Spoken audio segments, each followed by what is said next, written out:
Yeah, chill. What's up with them strippers though, man? That's what I'm saying.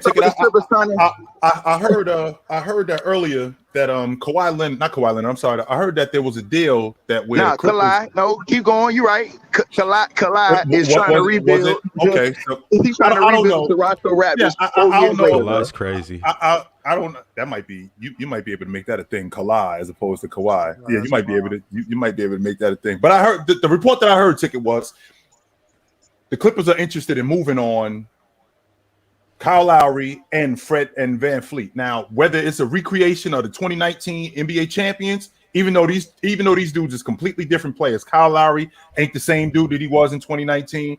Van Fleet is better than what he was, but I still don't know if he's a starting point guard on a championship team. I think Kyle Lowry is on the other side of it. The question is what are they going to have to give up to get Kyle Lowry? Because I think it's gonna be a Paul George, Van Fleet, OG Anunoby type deal. Because they just put out the report the other day that says that they're not thinking about trading Kawhi. Right. They ain't saying nothing about Paul George. You know what I'm saying? Then you hear about them trying to trade to get Serge Ibaka from the Bucks. Now you're talking about Fred Van Fleet and Kyle Lowry. That makes sense. Remember, they trying to put all this stuff together. It's not like Kawhi's still pushing the buttons behind the scenes. And like I told y'all the other day, man, I don't think you can have two dudes that's hurt on the same team at the same time. Like for a whole season, I think one dude has to be playing a majority of the time, and the other dude is going to be in and out the lineup. Because if not, it's going to be where they at right now, which is in a bad spot. I know you did. Anyway, so I'm glad you mentioned that part, Ticket, because I don't think you can get Paul George pried away from the Clippers to Miami for no Kyle Lowry. You're gonna have to give up more than Kyle Lowry for that. I didn't say Kyle Lowry. I said Fred Van Fleet and OG Anunoby. A deal like that. Here's the thing, though, Ticket. With OG, I think the Raptors already made it clear they had been offered 3 1s for OG, and they passed on it. So it sounds like he's almost untouchable. Now, I'm not sure how true that is, but I'm not giving up Paul George. I'm not giving up OG Anunoby for Paul George, considering the upside with OG Anunoby right now. I don't know how much more I'm gonna get out of Paul George at this stage of his career. And I'm not sure that Paul George makes. I don't know how y'all feel about what Chilltown saying, Marz and Bob and everybody, but I think they hype up OG Anunoby, man. I don't think he is what they say he is, bro. Yeah, he is, Ticket. Yes, he is, Ticket. He a lot better than what you're giving him credit for. Just as a defender, not only as a defender, but as a game changer. He's definitely those things. Now, I think Paul George offensively is better than him. I think he a better scorer than him. I ain't gonna fight that part. I think he a better scorer, but I think OG is younger, and I still think that there's an upside there. And I'm not willing to give up. I'm not willing to give up OG for Paul. I'm not willing to give up OG for Paul George because number one, he's been beat up, and it just looks like it's going the other way with him. I agree with that as far as how good OG is. I think he's as good as you say he is, Chill. But I do think that the Raptors let him go. I think the Raptors will let him go if they get what they want.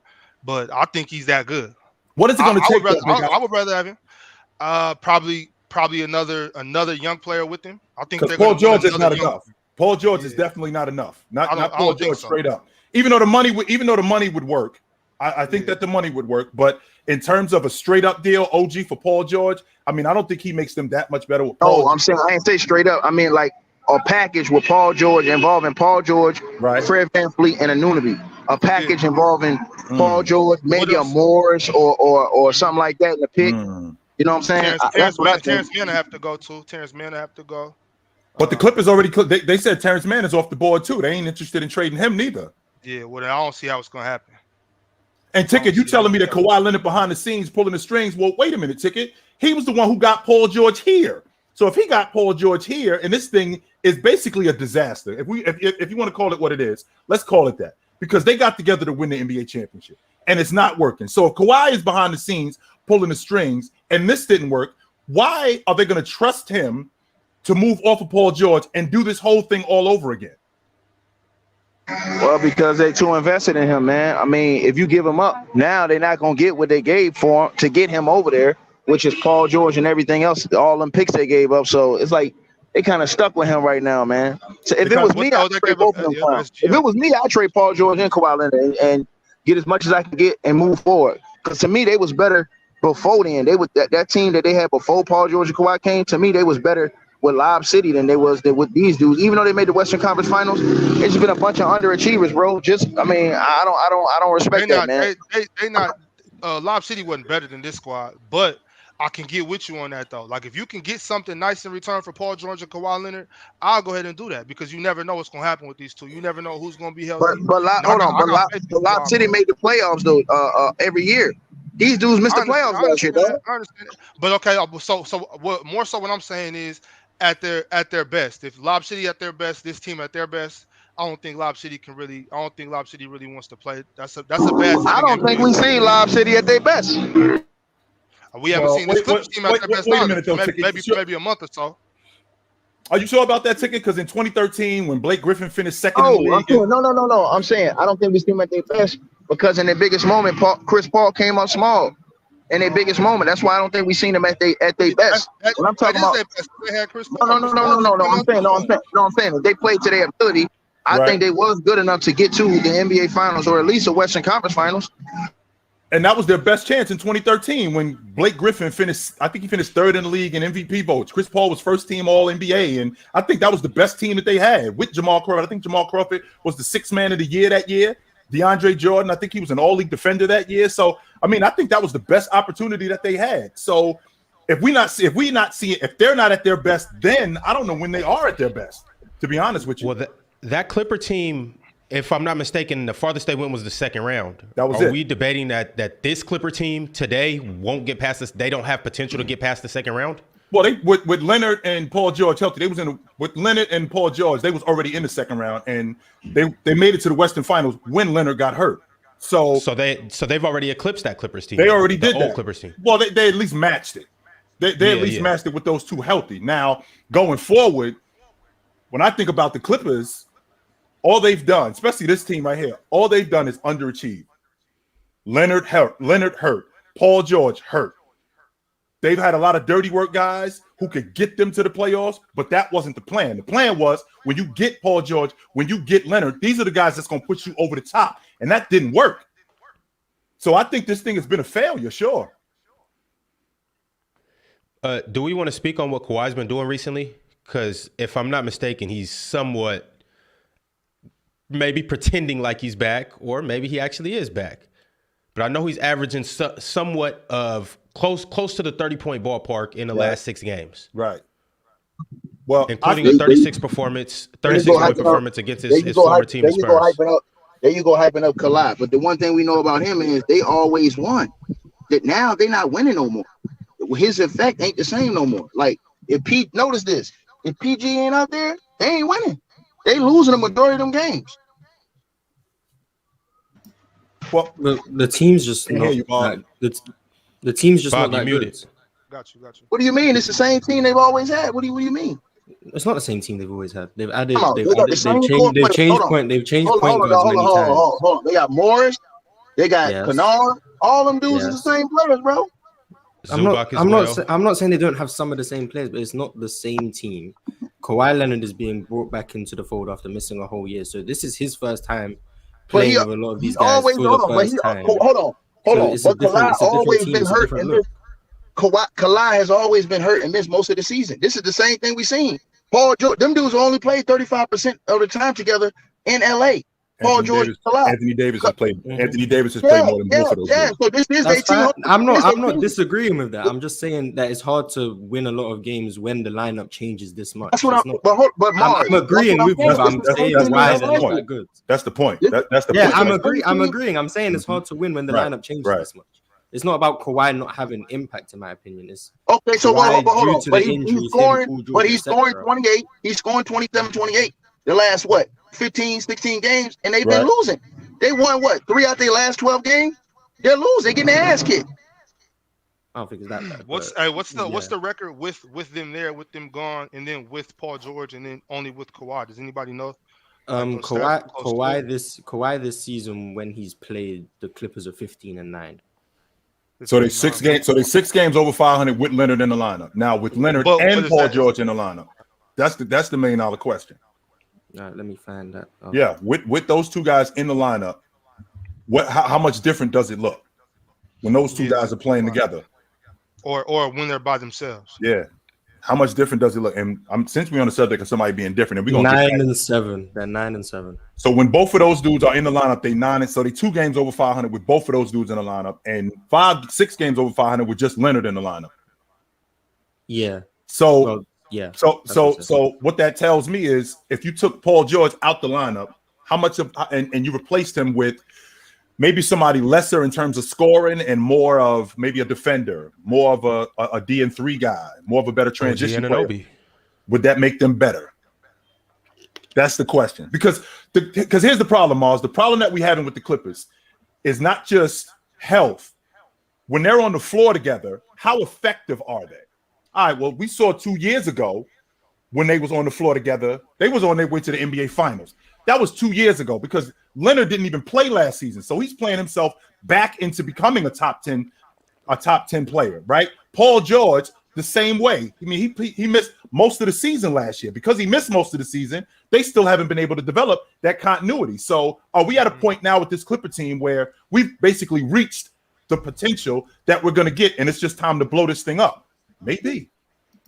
I would look at trading guys like Kawhi and Paul George, and I don't think it's because they're not talented enough, but when your team can't stay healthy for playoff runs, you have a ceiling. You're not going to win a title when your star players' health is in question as badly as they are.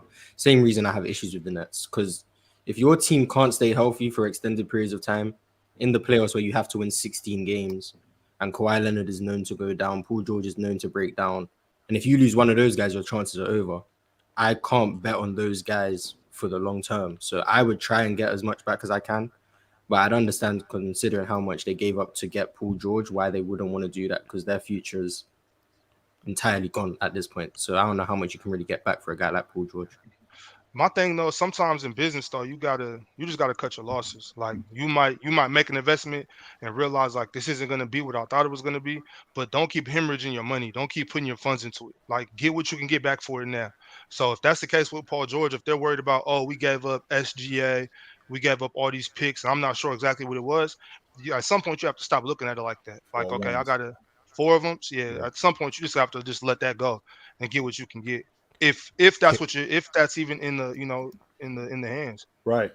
So you're saying it's a cut your losses type situation. That's they what they too old now, Bob. They too old now, bro. You gotta think. They got some in the tank. No. When you say they're too old, Ticket, hold on. When you say they're too old, what do you mean they're too old, Ticket? Like they over? No, because bro, first of all, Kawhi and Paul George ain't getting no healthier. Paul George has only played an average of 3 games per season. Kawhi Leonard has played 55 games per season for his entire career. So them dudes missing 30 games a year. Plus, Morris and all them dudes is getting older. The role players, the point guard Reggie Jackson is older now. They ready to move off him. Bro, that shit getting worn down now, man. That shit dried up, man. If them dudes don't get it done this year, bro, I'll tear that shit down, man. Ain't no way I'm bringing that shit back no more. So I'm They're gonna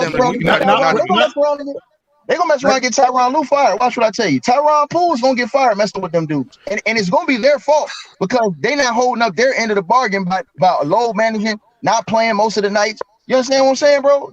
I'm telling you, the load management stuff is backfiring on the NBA and killing a lot of. That's why you got a lot of these bad records. A lot of dudes ain't playing every night. Which is kind of crazy too, because as bad as this load management has been, Ty has actually done a good job considering how much Leonard has been out the lineup, how much Paul George has been out the lineup. They still are in the playoffs because they still do have a lot of talent on that crew, but they should be way better than what they are. They should be better than what they, no question about that. They should be better than what they are. Now, am I in agreement, Ticket, that if we don't make the conference finals this year, am I tearing this down? Yeah. This is year 4 that we in now? They got together in the 1920 season. We're in the 2020, 22, 23 season. So 4 years, we got 1 conference final appearance. At least with the Lakers, they won it, right? At least they won it at one point. So you guys haven't been close to winning it. And not only have you not been close to winning it, you got the other guys, Leonard, Paul George. These guys are going the other way. I don't know how much longer Kawhi Leonard's going to be around, to be quite honest with you. I don't. Chill, does making the conference finals enough? Like, let's say they go there and they just get washed. Let's say, for instance, it's the Warriors and they beat them 4-1. Do you still consider blowing it up? Because at that point, you kind of look like, we made it, but what do we come here for? Ron, when you pay that much money, they got the highest payroll in the NBA, bro. When you pay that much money for a roster, bro, You don't win no championship, it's time to go. They got the highest payroll in the NBA, bro. They got an owner that don't ask you how much it is. He just say cut the check. He just cut the check. So if you ain't getting it at the championship level, bro, it's time to get them dudes up out of there, bro. I'm sorry, man. Ain't no time to keep playing no games, man. Imagine if that was the Lakers spent all that money on the payroll and they didn't get to no. Man, all them dudes would be gone, man. We have to at least this is the thing, Ron. I understand that with the Clippers, there isn't the same standard with the Clippers as it is with the Lakers. Right. There's that the Lakers, they're on a different level in terms of winning, right? In terms of putting the team together and winning the championship. However, with the Clippers, when you put this group together, you didn't put this group together just to make the playoffs. You didn't give up all those first-round picks just to make the playoffs. You didn't bring Kawhi Leonard, who had just won the NBA championship the year before and was the Finals MVP, to get to the playoffs. No, you brought these dudes in. You brought Paul George in. You brought Leonard in. You brought all of these guys in to make not just to make the playoffs, but to compete for an NBA championship and to compete against the Lakers, because that's really what you were about. And the fact that the Lakers won the NBA championship in the last 5 years, that puts even more pressure on the Clippers. So if the Clippers were to win or to get to the conference finals, it would be the same thing as what they did 2 years ago. So it wouldn't be anything different. Not only would it not be chill. With you as the GM, what do they need to do this year for you not to blow it up? What would they have to win the whole thing? They would have to win the NBA championship. So it's championship or bust. They'd have to win the whole thing. There's no reason if we're keeping this thing together, okay? Because again, we're in year 4, and these guys, not only are they not getting any younger, their games aren't evolving. It's not like Leonard is getting better. It's not like Paul George is getting better. It's not like Reggie Jackson is getting better. We've seen everything in terms of their games that we're going to see from these guys. We've seen everything that we're going to see from Marz. So at this point, if they get bounced in the second round, what are we doing here? We're trying to win an NBA championship, and it's obvious that we're not close. But you know what? My next question to that is, and hold that thought right quick, Bob. So let's say that, right now, currently, you're the GM. Do you have enough faith in them to do that? Because if you don't, if it's championship or bust for you right now, right? And you don't believe that they're going to do that, then right now would be the time to just go ahead and blow it up and not even waste your time even trying to go there and getting bounced in the second round, or one of them gets injured, or if you just don't believe that it's possible for you to do that. So would you be considering blowing it up right now at the trade deadline? Well, here's the thing, though. The thing is if you could get Kawhi has shown over the last couple of weeks that even though he's broken down and he's not the Kawhi Leonard from 2019, he still got the goods. And Paul George, he still got the goods. So if we can get us to the playoffs, which is what Ty Lue has done a great job in managing these guys and getting them to the playoffs, the logic is if we could get to the playoffs, Leonard, let's see how far you can take us. Paul George, let's see how far you can take us. And if we can't get to where we need to go,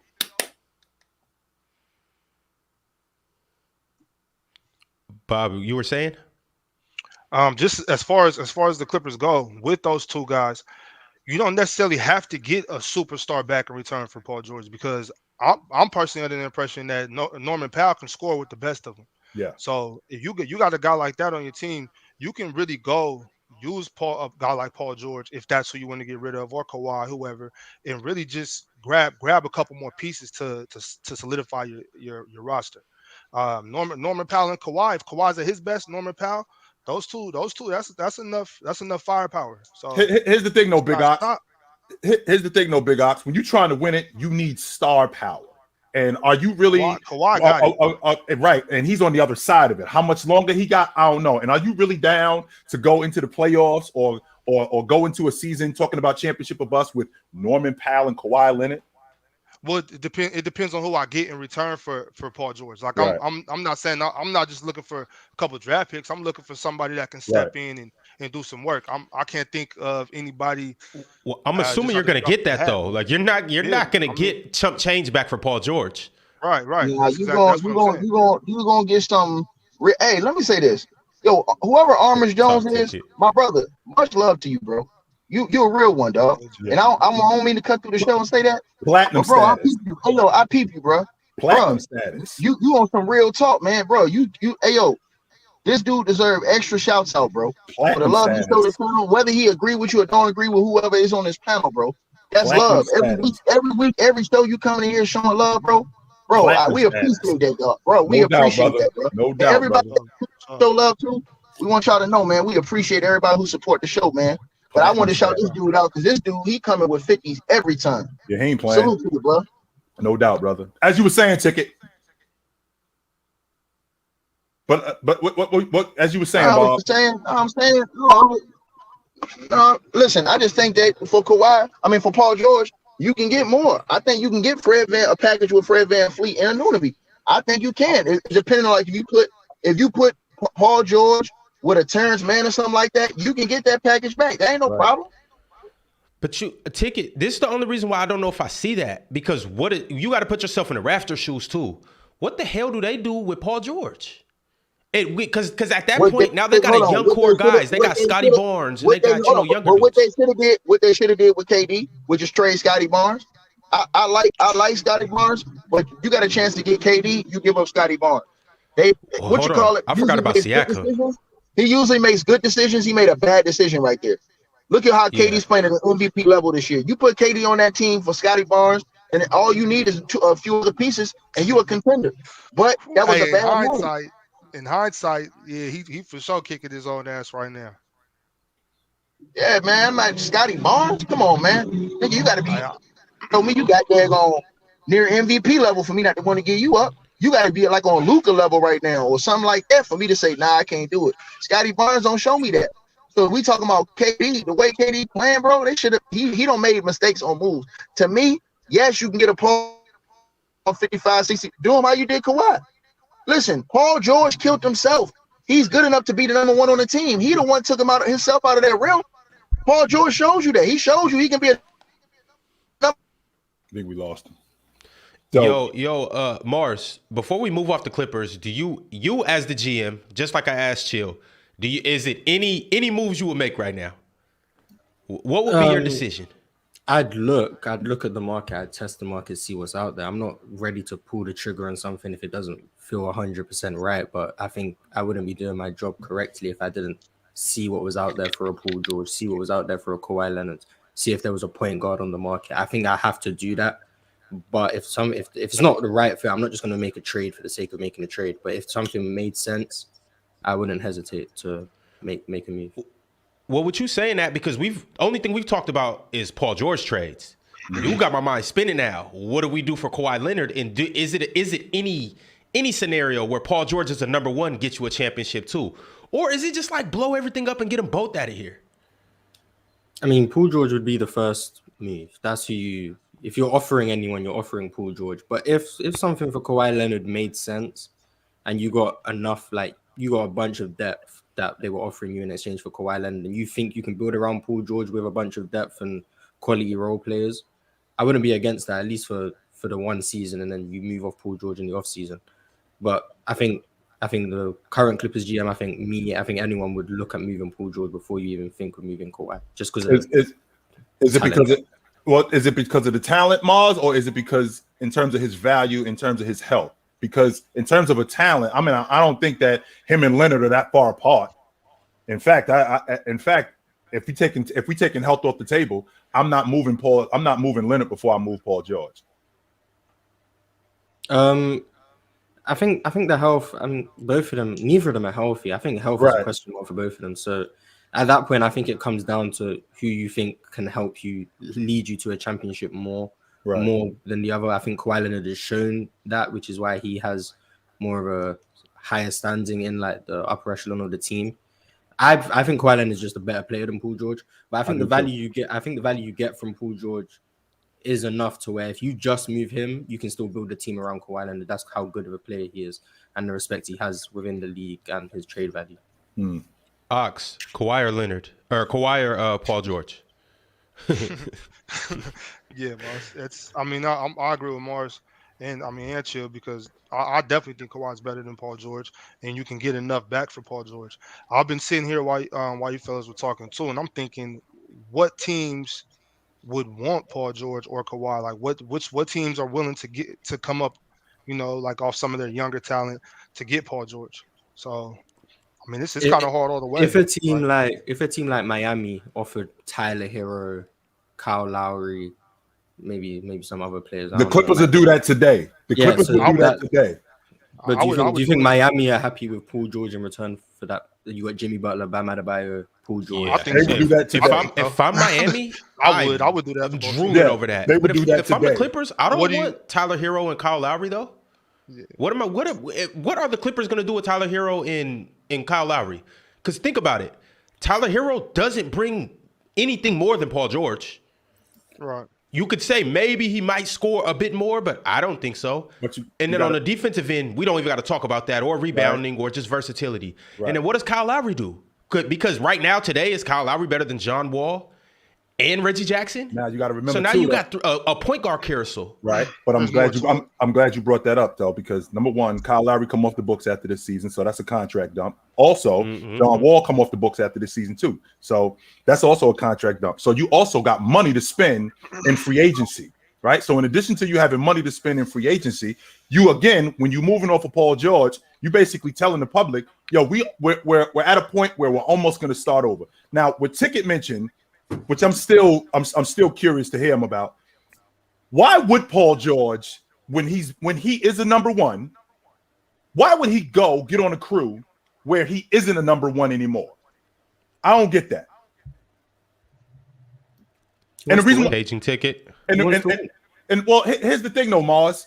He gets on that 18-19 Oklahoma City crew where, I mean, the year before that, he was playing at a high level. Right? Not only was he playing at a high level, he was an All-NBA performer, he was an All-League defender. So he still was that guy. So if I'm gonna get with Kawhi Leonard, I'm gonna get with Kawhi Leonard in the idea that this thing is gonna work, right? And this thing is gonna work. Am I still gonna be the man? So if I'm gonna come over there, I'm gonna come over there being the man, or am I gonna take a lesser role because he won? I'm trying to make sense in why I'm doing that. Because he forced the trade, by the way. I mean, you gotta remember, Kawhi Leonard didn't. Paul George wasn't his first choice, so that's where, if I'm Paul George, that's why I'm looking at more than the second option thing. I'm looking at how many people Kawhi Leonard wanted before he wanted Paul George. He did want Jimmy Butler first. He wanted like I think there was a bunch of players he was looking at before Paul George. He ended up looking at OKC, saw Russell Westbrook, and then remembered Paul George was on the team, and then asked for Paul George. It wasn't like Paul George was a priority for him. That, to me, if I was Paul George, that's what would have me questioning things more than whether or not I'm the number one. I think Paul George knows his talent. He knows his game enough to, whether or not he's the number one or the number two on a team, he knows what he brings to the table. And I think winning was a big priority for him. And he saw what Kawhi had just done. He thought that was going to be a recipe for success. But for me, I know me personally, if I knew someone had this many options before me and just settled for me, that's where I'd take that more personally than whether or not I'm the number one on the team. But well, I mean, Marz, it is a point where you do kind of got to keep it realistic. And this is a question I want to ask everybody. Who are you choosing on a championship team that you're trying to build? Do you want Paul George or do you want Jimmy Butler? If I'm Paul George at that point, I'd be offended that people would want Jimmy Butler over me just because of the season he just came off. He was top 3 in MVP. He was top 3 in Defensive Player of the Year. People were calling him a top 10 player in the world. Jimmy Butler had just lost in the second round with Philadelphia. At that point, if I'm Paul George thinking with that mindset, I'd be wondering why people think Jimmy Butler would be a better fit than he would be. Even though I think Jimmy Butler's a better player, but if I'm Paul George. Well, Jimmy was getting busy that year too. You got to remember he lost to Kawhi. So in game 7. It wasn't like Jimmy played bad or choked. Kawhi just put it on him. So Philadelphia really screwed that up. Yes, they did. Philadelphia, they were not that far away. They were right there. They were not that far away with that group. No doubt about that. But they should have run it back. I didn't. They ended up choosing Tobias Harris over Jimmy Butler, which we all know that was a mistake. We all know that was a mistake. But with that being said, Kawhi Leonard has proven that he can win a championship on a team that's tailored for him, as opposed to building it around him. Because you're not building a unit around Kawhi Leonard. What you're doing is you're adding him to an already championship contender. So when you get Leonard on that crew, as opposed to Paul George, who in Indiana, they built that unit around him. He was there first. They built that entire unit around him. And if he doesn't get hurt, I think we are having a different conversation about the Indiana Pacers. Even though Miami had beaten them, I still think that would have been a competitive battle over the years. But if I had to pick between the two, you got to put Leonard in the right situation in order for them to win it. What's good, Fluent? What's up, bro? Where the hell you at, bro? You like you're in some NBA spaceship. I'm actually in your motherland. That's why it looks so nice. Yeah. Tell me, it looks beautiful over here. Believe me, guys. Hey, we're gonna say that for another show, though. Fluent. Hey, Shaq, I see you in the background, sucker. I got some smoke for you too. We'll see. We'll see if he taps in. Maybe he's listening. Maybe he's not. But Fluent, we were talking about Paul George packages going to the Raptors. I got two questions for you. Do you guys even want Paul George? And if so, who do you want him for? And obviously, it has to be a competent trade that they will accept. But what are you willing? What's the extremes you're willing to go to get Paul George? And Tone, take off that fandom hat before you go any further. Take it off. GM hat. No, it's not a fandom hat. It's, do they want Paul George? And the answer is they probably don't want Paul George, to their own detriment, is because they have this Vision 6'9", and I don't think they're just going to give up on Vision 6'9". For a quote unquote superstar player. If they were going to do that, they would have traded, Scotty Barnes and OG and whatever else and brought in KD, which in hindsight probably would have been good this year. They are sticking to their guns and going young. They want a bunch of guys that are 6'8", 6'9", that can dribble, defend, switch off. Like, that's their whole thing. If they can start us 5 guys who can, now they need to find some shooters, but if their goal is to find 5 shooters who can shoot, defend, and handle the ball, all about 6'8", 6'9", with wingspans that are like over 7 feet. That's what they're trying to build. Whether that's going to work or not, we don't know, but that's what they're trying. So to bring in Paul George, who now is older, oft injured, you know what I mean? He's not young though. He fits the mold of that guy. Defender, can shoot, can handle the ball. He fits the right mold. So I don't think they do that just because of his age. If it's me now, the question is me. Yeah, I'm listening. I'm listening. Who you want? Because I think everyone, with the exception of probably Siakam, is on the table, because they're going to want to pair Siakam and George together if that's the goal. So yeah, they'd be like, what is it? Scotty Barnes and Fred VanVleet? Yeah, why not? I would do it. How many more? Fluent, I like that. I like that, Fluent. Siakam and PG. I like that, Fluent. How many more years Paul George got at this level? He'll be 33 this year. How many more years you think he got at this level? He's gonna play 55 games the rest of his career. So he's probably got 3 to 5 years left. And I think after year 3, it starts to go down. But I think he's still got 3 years left. Is that not worth it? 3 more years left. Is that not worth investing in Paul George? Like we just said, the Heat, obviously they have championship. I would do it. I would absolutely do it. I would take 3 years of Paul George, because listen, the one thing we do know about Toronto is that they're really good with they showed us with Kawhi, with loading up with working around load management. If you remember, Kawhi played 60 games that season, and they went 17-5 when he was out. Right? Toronto has to be a deep team. They're very good at look at all the players that they developed. You forget, Fred VanVleet was undrafted through their G League, the 905. Pascal Siakam through their 905. OG Anunoby came through their 905, their G League program. All of those guys weren't highly touted players, and they have a really good developmental system. Hey, Fluent, let me add something what you just said. And they got in Toronto, they have to win chips by taking shots, taking risks, because those guys, you're just going to get them better to go sign in a bigger city once they get their contract is up. So by the time they become that player you want them to be, man, Scotty Barnes going to want to go to the big city and get those big endorsements and big money. You got to use those guys now, get what you want to get a shot. They missed on KD, bro. Now let's not confuse it, right? Toronto is the fourth largest city in North America, if you're including Mexico City. So it's a big city, but there's this. But don't nobody want to go up there watching Telemundo, man. Come on, bro. People don't realize. That's a fact. They don't have ESPN. They don't have ESPN in Canada, Ron. You ain't know that? Bro, you be seeing the channels like that up there. I can't go to Canada. If you have the right service, you get ESPN. You got to put the antenna in the right spot, and you can get ESPN. No, too, man, we got a cheap box that gets ESPN. You just gotta make your IP address American. That's all.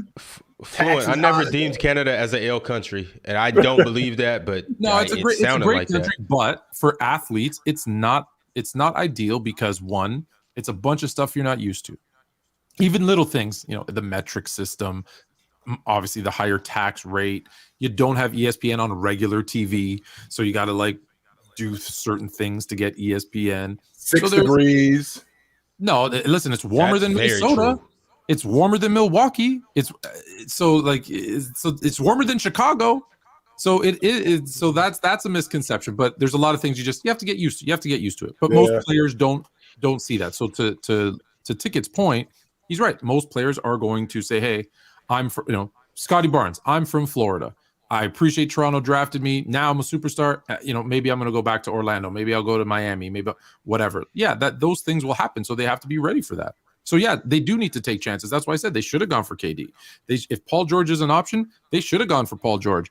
I don't know if you guys know this, but when Kawhi was leaving, whether this was true or false, Kawhi's uncle, who's running amok of the NBA, said, "Hey, if you get," I think the offer was Paul George. No, yeah, I think it was Paul George and Russell Westbrook from OKC, but they'd have to trade Siakam, I forget some others, to pair up Leonard, George, and Westbrook. And they said no. And I'm like, dude, do it. If you're going to keep the guy that just brought you a title, do it. Even if it's for 2 or 3 years, why not? So I'd be listening. The problem was, and hindsight is always 20/20, but the problem was Leonard started breaking down 2 years before that, and we got blind to it because of how good he was playing when he was on the floor.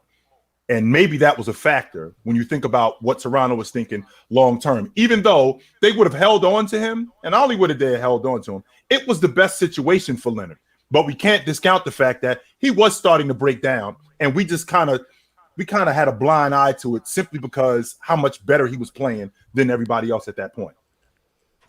Yeah, and no, you're not wrong. You're not wrong, but again, I think what's happening, I don't know what Toronto's doing. This team, I know we're not supposed, this is not what the topic was, but Toronto's way too talented to have the record they have. So I don't know what's going on there. No, it is. This is the topic, Tone, because the idea is Kawhi Leonard is trying to move off of, well, there's reports that he's trying to get Kyle Lowry. I don't know how true it is, but he's trying to get Kyle Lowry. He's trying to get everybody from that Raptors team. If you think he's trying to recreate the 2019 went there, he got Serge. If you remember, he got Serge Ibaka, right? Then Norman Powell. Yeah. Now he wants Fred VanVleet and Kyle Lowry. Right. He's trying to recreate the 19 championship. Yeah, team. It's not going to work. It's not 2019 anymore. I still believe that Raptors team was overrated. But we'll save that for another day. I want to go ahead and get into these super chats while we wait for L host in the chat. Whoa! We're not saving nothing for another day, Ron. What are you talking about overrated? What made that team overrated? What are you talking about? I'm dyslexic today. It's a lot going on in the background. I promise you. I was wondering why you turned up on me, Fluent. I meant to say underrated. I swear I meant to say underrated. Okay, I was wait, what? We're talking about they won the NBA championship. I'm like, man, I don't look like Dub, but I guess. Fluent's etched out Dub, these white Dub off the face of the earth, and now I'm his next opponent. I'm like, all right, I guess. When you said that, Ron, it made me just check out. I just mentally checked out. Like, I see what's going on today. Bob's sitting in front of the teacher on Charlie Brown, and everything that come out of his mouth is womp womp. After that, that's all he heard now. He don't hear nothing else. Yeah, I was done, bro. Yo, chat. I'm in Europe and it's currently 12:40 right now, so it's been a long day for me. So I know earlier I said who's better, Kawhi and Leonard. If I do that again, just don't L host me. Y'all don't gotta trash me. It's been a long day. But I do want to get into these super chats. We got a lot to get into while we wait for L Low to finally get in here. Can you, just before you bring up whatever the first super chat is, can I just say? Yeah. Because I was listening. I don't know if you saw. I was doing my. I don't know if you guys know. I have Fluent Health, where I help people with meditation and stuff. I've commented in the section. You probably didn't see it, so I was listening. And you had mentioned about Kawhi Leonard or Paul George. I don't think anyone's trading for Kawhi Leonard. So I think if they're going to make a move, I think they have to move Paul George. Because one, he went back to LA, wanted to go back home. So who's going to get him knowing that he doesn't want to be there and knowing how little he's playing? I don't know. I don't think anyone's trading for Kawhi. So you think Leonard, so you think Paul George got more? If they're going to make a move, I'm saying let me ask you this, Tone. Let me ask you this, Tone. Only getting calls for George is what I think. That was my next question to you. Do you think George today, in January of 2023, you think he has more value than Leonard does? And why is that? I think he does, and it's because of I think his probably willingness to be somewhere else. And I think health-wise, I think he's healthier than Kawhi. He's going to play more games, even if it's a little bit more. You're still going to have to manage him, though, just like you're doing Leonard, because he can break down at any point. And like we just talked about, Paul George got maybe 2-3 more years left at this level before he starts to really slow down. So what are you willing to give up for him as opposed to what you're giving up for Leonard? Because, I mean, don't get me wrong. The Clippers, I think they lost 11 of their last 14, something like that. And those two guys have been in and out of the lineup. So if I'm a team that's right on the fringe of winning it, how much would I be willing to get Leonard over here? So if you look at a team like the Knicks, or maybe not even the Knicks, how about Dallas, where they're not that far away? How much would they have to give up to get Leonard? The question is could we go to Leonard in the playoffs strictly for buckets and basically hide him isn't the word I'm looking for. Could we soften his defensive load? And what would Dallas be willing to give up to get Kawhi Leonard? And what would the Clippers be willing to take for Kawhi Leonard? Luka or nothing. What do they have? They don't have anything. That's what I'm thinking. That's the problem. It would have to be like picks, Christian Wood. Yeah, picks, Christian Wood. Maybe the young guys like Jaden Hardy, Josh Green, etc. But I don't know if that's enough to get it done. You know, Harrison Barnes isn't going to re-sign with us this year anyway, so they can have Harrison. Ho! Why not? I don't see. Unless we can make a deep playoff run, I don't think Harrison Barnes is going to stay. I think I love him. I love him in Sacramento. He's the prototype. He's really like, you know, I don't know if best player is the right word, but we need Harrison. I don't think Harrison's going to stay unless we call it what it is, Big Ox. He's the grown up in the locker room. Exactly. That's who he is. He's a super professional. He's a good guy everywhere he goes. Everybody loves him. He's pretty, I think he's the heart and soul of our team, honestly. But after now that we got DeMontis, I think if Harrison wants to go, we should trade him. We should trade him now because I don't think he's going to resign. I mean, I think the Kings got a lot of assets. I do. I think they got a lot of assets. Which is funny. And on top of that, we got Keegan now, so I think Keegan can step into that Harrison Barnes position here in the next couple seasons. So right. I've said it before though. I don't think Harrison's going to resign. So I think that we need to go make a play and try to grab somebody real quick to make a deeper push. Just so we clear, that Clippers team, they only, I think, a game and a half out the 4 spot. I had them as a top 4 seed before the season started. I think they're a game and a half out the 4 spot as of right now.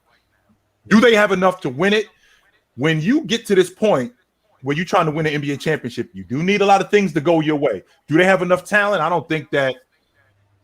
Is Denver more talented than them? Yes, I think Denver is more talented than them. I think Memphis is more talented than them.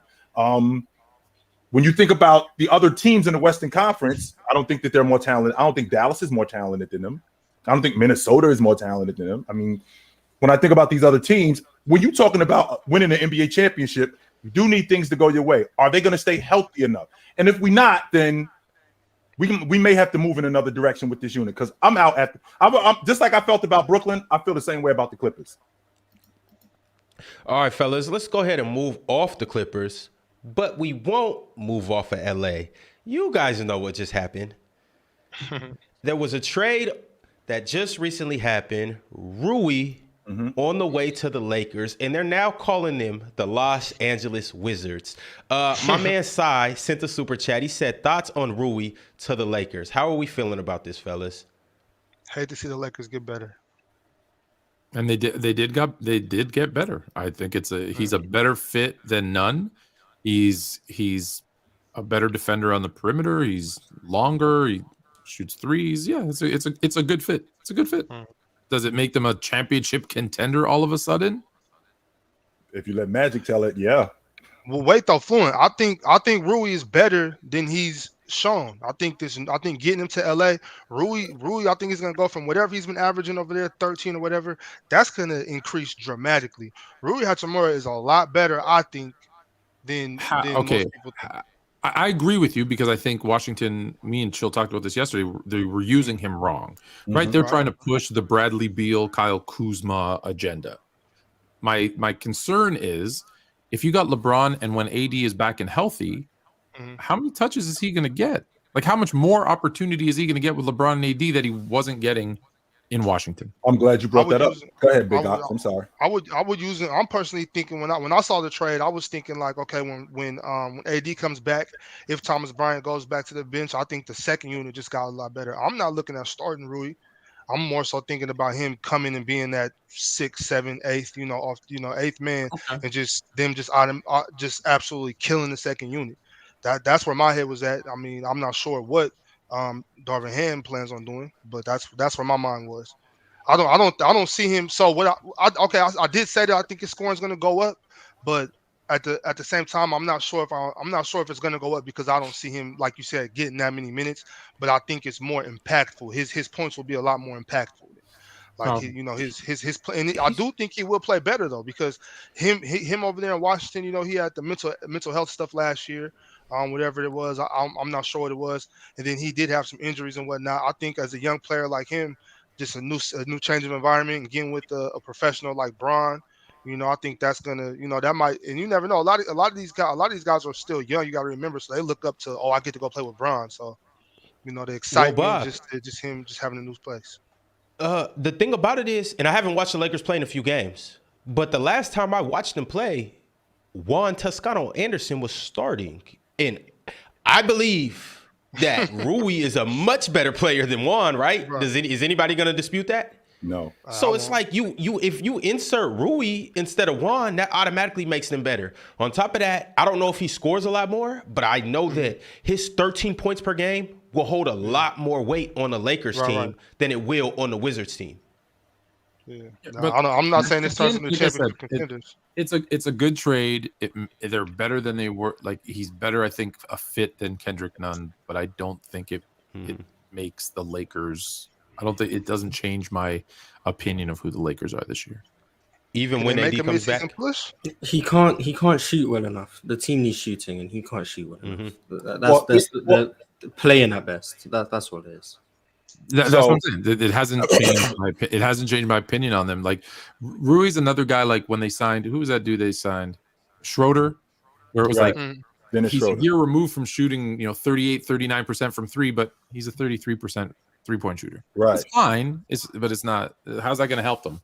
Well, I disagree with both of you guys, and the reason why not you, Ox, but Tone and Marz. The reason why I disagree with you because you're looking at his bucket distribution from a different. You're looking at it from a different place. I'm looking at him where they had him guarding 4 and 5s, where he was disruptive. Him being disruptive, not only him being disruptive, he was creating offense where he was getting steals.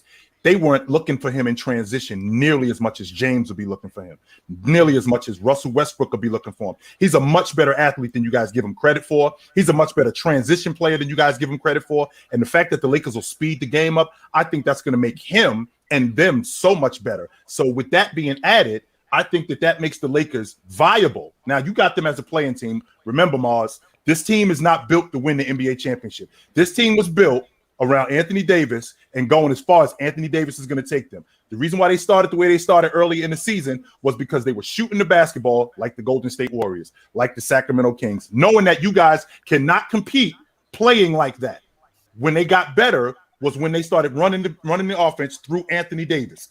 And when he went down, then James had to get back to the dominant space. Now, they've been 8-4 over their last 12 games. Since Anthony Davis went, I think they're 8-4 in their last 12 games. But now you add Rui to this lineup, who is a D&3 guy, who can guard 4 and 5s, who's a better transition player, and I think he starts on this unit right from the door. I think he starts. I believe so too. And I think he gives them exactly what they're looking for. I thought that's why I said how many touches is he going to get with LeBron and when AD comes back, because again, I thought I would assume he'd be starting as well. And if I may address Willie the Kid, this is why I hate people who look at stats. He's shooting 40% from 3 over the last 2 years. Yeah, 45 last year, 33 this year. So look at what he's doing now. Now, is he going to get more open looks in LA? Sure.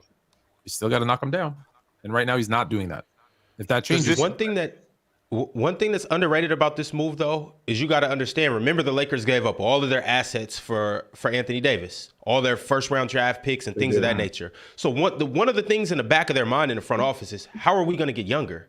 Well, with this move, they got a 24-year-old player who has a bit of potential, all-star potential. Wouldn't quite say that, but it's a player that can be good for our team going into the future. He can be a starter for the next 5 years if he continues to play at this level and even progress, which I think he will. Rui's good. They had a good young core. They had a really good young core, and they traded it away. They had a really, really good young core. So the whole getting younger thing, if you think last year they were old and they said, hey, let's get young, but just bringing younger guys that don't work this year doesn't, but Fluent, did the Lakers not do what they were supposed to do? I mean, they got the ring. They went and got AD. They gave up those guys for AD, and they got the ring. See, that's spoken like a Sacramento Kings fan. The Lakers are built to win championships, not a championship. Right. And it was working, Tone. But it was working. Before Anthony Davis broke down, it was working. Was it not? It's hard to tell. No, what do you mean it's hard to tell? Tony won the NBA championship. That was the plan. Won. Right. And before Anthony Davis broke down, it was working. That was the plan. Let me ask you this. Anthony, because that's always the defense. Anthony Davis, they brought in Anthony Davis and they won a chip. If they had kept all of those guys for the long term, is it more or less likely that they win chips? Okay, so more likely that they win chips. I'm glad you brought that. If they win chips. Logic. Okay, James at that point was 34 years old. Tone, we don't have 3, 4, 5 years to wait for this thing. Yes, you do. We don't have that. 10 years. We don't. Right. He's 10 more years. He is. Well, he ain't gonna play. I don't think he's gonna play that long. I don't think he's gonna play that much longer. From the time he went to the Lakers to the time he retires, that's at least 10 years. So you couldn't wait 3 years versus 2. Here's the thing, though, Tone. When you get James the year before, he had broken down, which was the beginning of him starting to get hurt. He had broken down the year before. That's why you didn't make the playoffs. So the logic is we got to get somebody in here right now because we don't know how long this guy's going to hold up. As good as he is and how pristine he keeps his body in shape, we don't know how long he's going to hold up. So let's get this guy in here right now. And it was working. James playing off Anthony Davis was basically going to be like Jabbar and Magic, only in reverse, where Anthony Davis was going to put some more years on James, only except he broke down. And the fact that he broke down, that hampered what you guys were trying to do because it was working, Tone. You did win the NBA championship. And had Anthony Davis not broken down, we could continue this thing. All right. We'll just disagree then because I think they win a championship. It might not be the second year LeBron is there, but maybe it's the fourth and they have a much better way of doing it. And I think it doesn't put as much strain on LeBron because that is the one thing. They brought in AD and gave up everything else, and you're putting a lot of weight on a 35, 36-year-old. I think having kept those guys, I think would have made it better for the long term for both of them because LeBron wouldn't have had to be playing 38, 40 minutes a game. You remember that stretch where he had to score 50 just to get him a win? Like, you can't ask that of anybody. It's insane. 56. Yeah, 56 against the Warriors. There you go. Before I get to my next super chat from Zach Hoffman, I have to ask this question because Fluent alluded to it.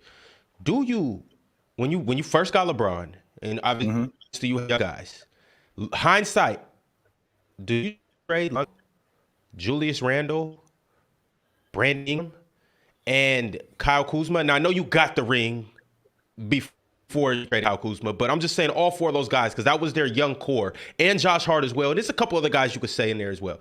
Do you trade that young core of guys for Bron or for AD, or do you just keep them with Bron, seeing how Bron has played? Because it was even at that moment in time, we only thought Bron maybe had 2 or 3 years. Now we are seeing that Bron maybe from now has 2 or 3 years. Do you keep them with Bron? Here's the thing. The one thing that history shows us is when you bring superstars together, you get a short run of excellence.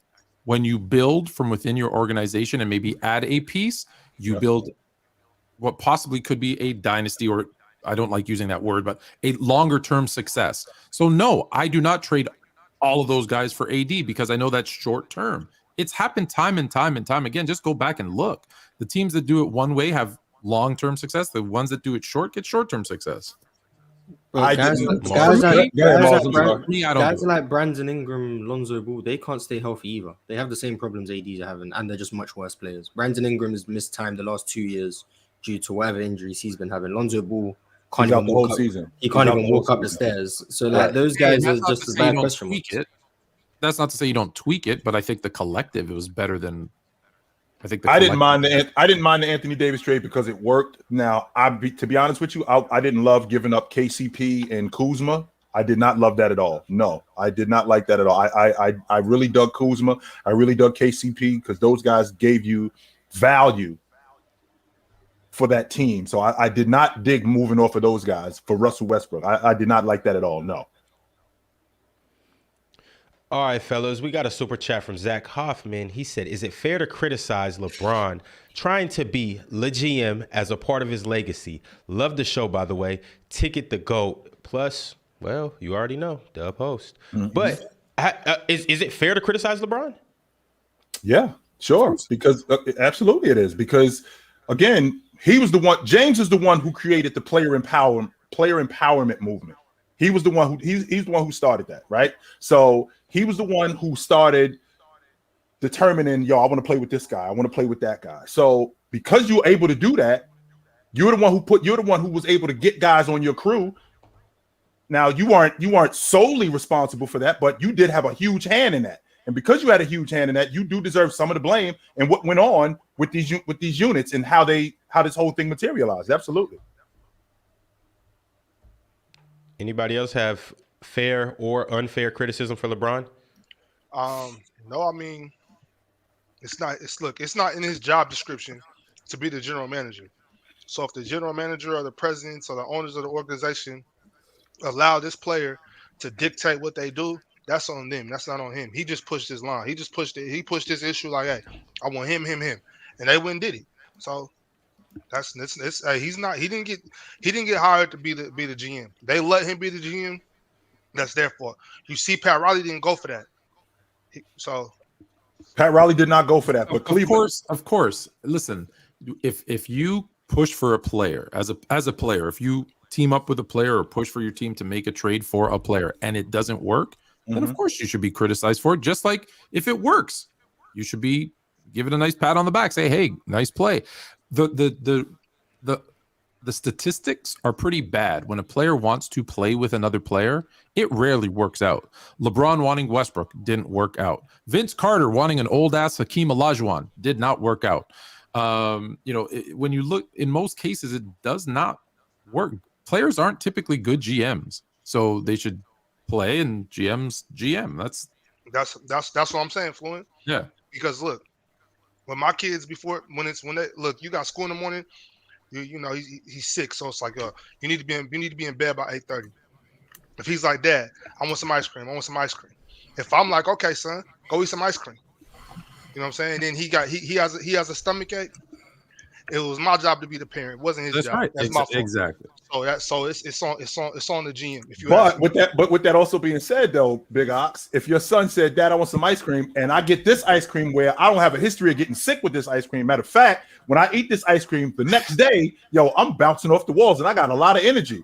Well, we got to stop talking about ice cream or I'm gonna go get some food. Relax, Tone. That's the idea with James. I mean, if that's why it happened the way it happened in Cleveland when he went back. That's exactly why it happened in Cleveland the way it did when he went back. This is a crazy combo that I came into. Everybody on the panel that has kids, we know. We got to sometimes we got to deal with tantrums and deal with stuff because we know that's not in their job description. I can't give him the job of being a parent and then blame him for being a bad parent. Someone in the chat said something about Jordan.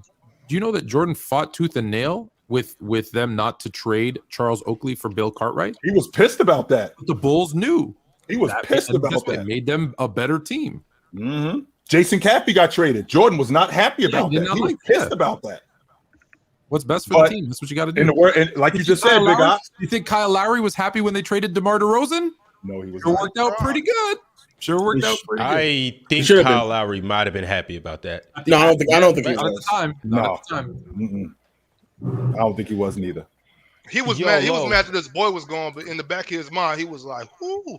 We're getting a better player. No question about that. We definitely getting a better player, right? We are getting a better player. But at the end, this is my man. And we basically been through the mud together. So for y'all to do him like y'all did him, which they said they weren't going to trade him. The way they did it. For y'all to do him like y'all did him, of course Kyle Lowry wasn't happy about that. I understand that, no doubt. Yo, we got the legend of winning up here. Please like the video in light of him. L-Train, the what legend up? himself. What up? Lakers, your Lakers, got Rui. It's about time, man. Does that move any needles for you? It moves a needle on JTA's minutes, man. That's what it moves a needle on. I think he goes out the lineup, Lo. I think he's done. Yeah.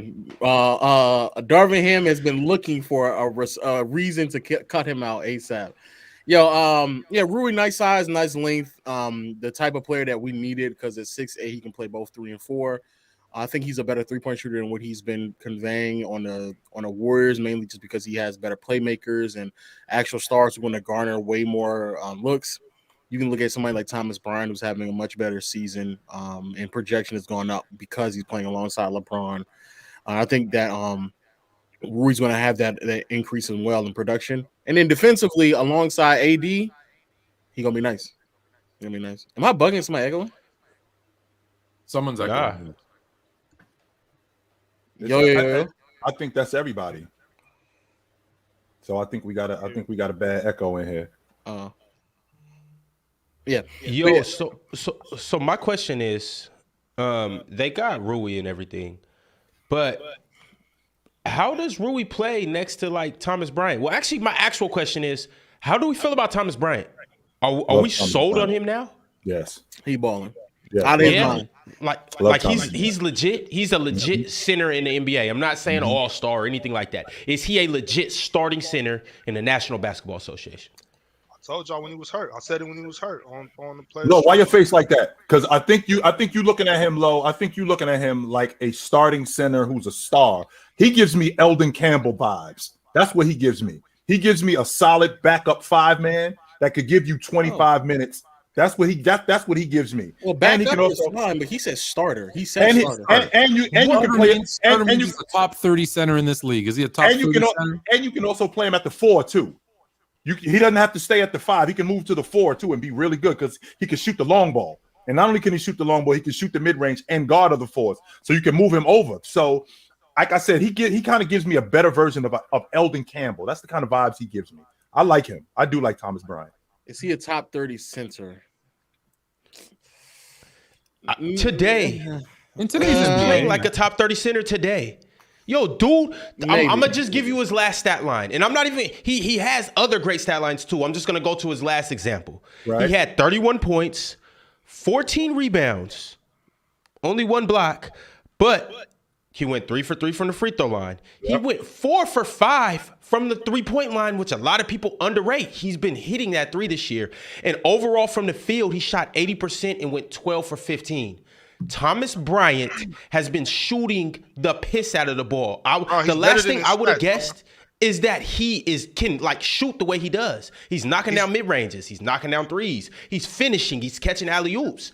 I don't know if it's a benefactor just playing with LeBron and Westbrook, but it is bad. He's better than his stats, though. He's better than his stats. It's not just what he does. He's disruptive, though. He might not come up with the rebound, but he gets his hand on a lot of balls, loose balls. He hustles. Mm-hmm. He's better than his stats. And also, Ron, what he did was he exposed something that we talked about a couple of times here. I think I mentioned it with the Trailblazers. When he was stretching the defense, he exposed the Trailblazers that they don't have a rim protector, which would explain why they dropped so far in the Western Conference. So him shooting the long ball the way he was shooting it expanded the Trailblazers defense, which opened up the lane. And they don't have a rim protector, which is why James got what he got going to the basket, which is why Schroeder got what he got going to the basket, which is why all of those guys got everything that they needed to get, whether it was in the mid-range or going to the basket. I said this probably a month ago. I thought Utah exposed it, but the Trailblazers have a big-time rim protection problem, and I think the Lakers even opened that wound even more. Thomas Bryant in particular. The problem is that, well, not problem, I guess for our Lakers at least, Thomas Bryant is playing so well that more than likely he's going to get paid and the Lakers are not going to be able to keep him. Mm-hmm. So there's that problem. But yeah, I mean, top 30 probably so. He is a top 30 center, yeah. Especially with teams. Because there isn't 30 centers in the league, but yeah, go ahead. Yeah, that's what I was going to say. Especially because teams tend to even play a little bit smaller now. So coming in playing like a Kevon Looney minutes type of a role where he just come in, gives you 25, 30 minutes, but just playing a lot more smaller ball. He's actually pretty perfect for that. Offensive rebounds is what's really been keeping him alive. So I agree with Big Ox. There's several times where he's like just being disruptive on the glass and it doesn't like really show up. But I mean, it kind of does. He's averaging like 2 offensive rebounds in 22 minutes. Like he's a very, very, very good offensive rebounder. So yeah, maybe top 30. Maybe he is. Who knows? All right, fellas. Let me dive into these super chats fully. David, I'm not even gonna try your last name. You guys can try if you want to. But David said ticket, and he's not here, so I'm gonna ask you, Marz. If the Warriors weren't around during the 2010s, how many rings would LeBron have? These would be his opponents. In 2015, you got Houston. 2016, OKC. 2017, the Spurs. And 2018, Houston again.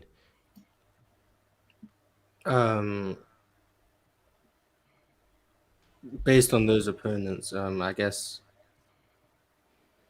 So he won 12, 13, and 16. I think they lose to OKC.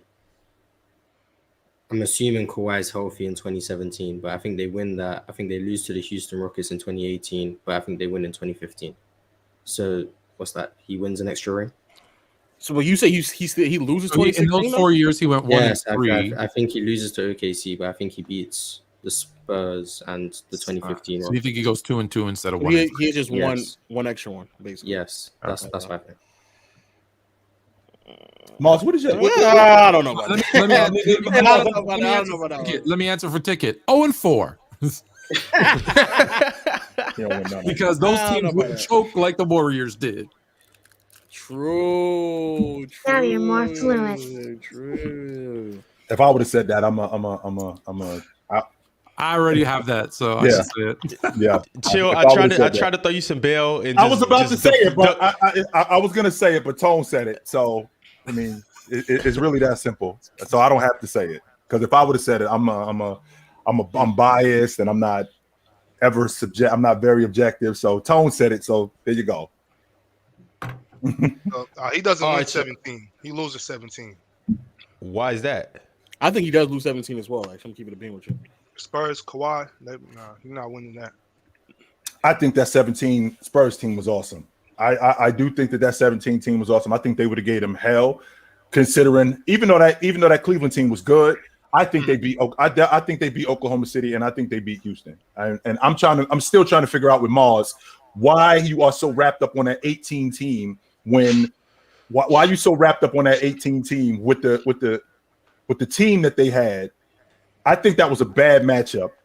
I think that was a bad matchup for Houston. I just do. I know that they took the Warriors to 7 in the No way. I think that's a horrific matchup for the Cavaliers. Exactly. I think it's that Cavaliers team couldn't play defense to save their lives. Well, they weren't a very good. They weren't a very good. They were atrocious. And that Houston team had the best offense in the NBA. Wait. So the Houston team could play defense? No, but they had the best offense in the NBA. In 2018, the Cavaliers had the best offensive player in the NBA. The Rockets still had maybe a top 10 defense. They were the best offense in the NBA. They were one of the best switching teams in the NBA. I think they handled that. I would say that actually thing out of all the teams, they had the personnel to actually quote unquote contain LeBron. I think they get demolished in that series. 5 games. Demolished. Marz and Lowe, I know you're saying that they had the best offense in the NBA, but the Cavaliers had the best offensive player that maybe we've seen in the last 10 years in the NBA at that moment in time. You remember what he went on and did that year in the finals? Remember he comes and scores 50 game 1 and JR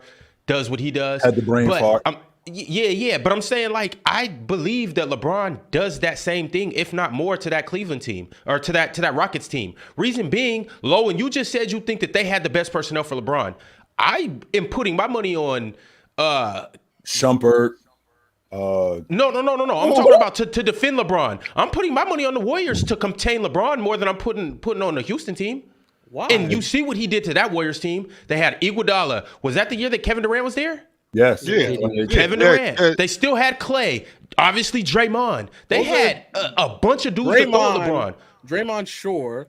But that team had Trevor Ariza, PJ Tucker, and on the back line with Clint Capella. They actually had a 5 that they were playing that would have been able to present it. I'm not saying it would have been perfect, but I think they had just as at worst, they had just as good as an offensive talent. They had Clint that year? Yeah. Isn't that the year they were starting PJ Tucker at center? No, that's the bubble year. No, that was the bubble year.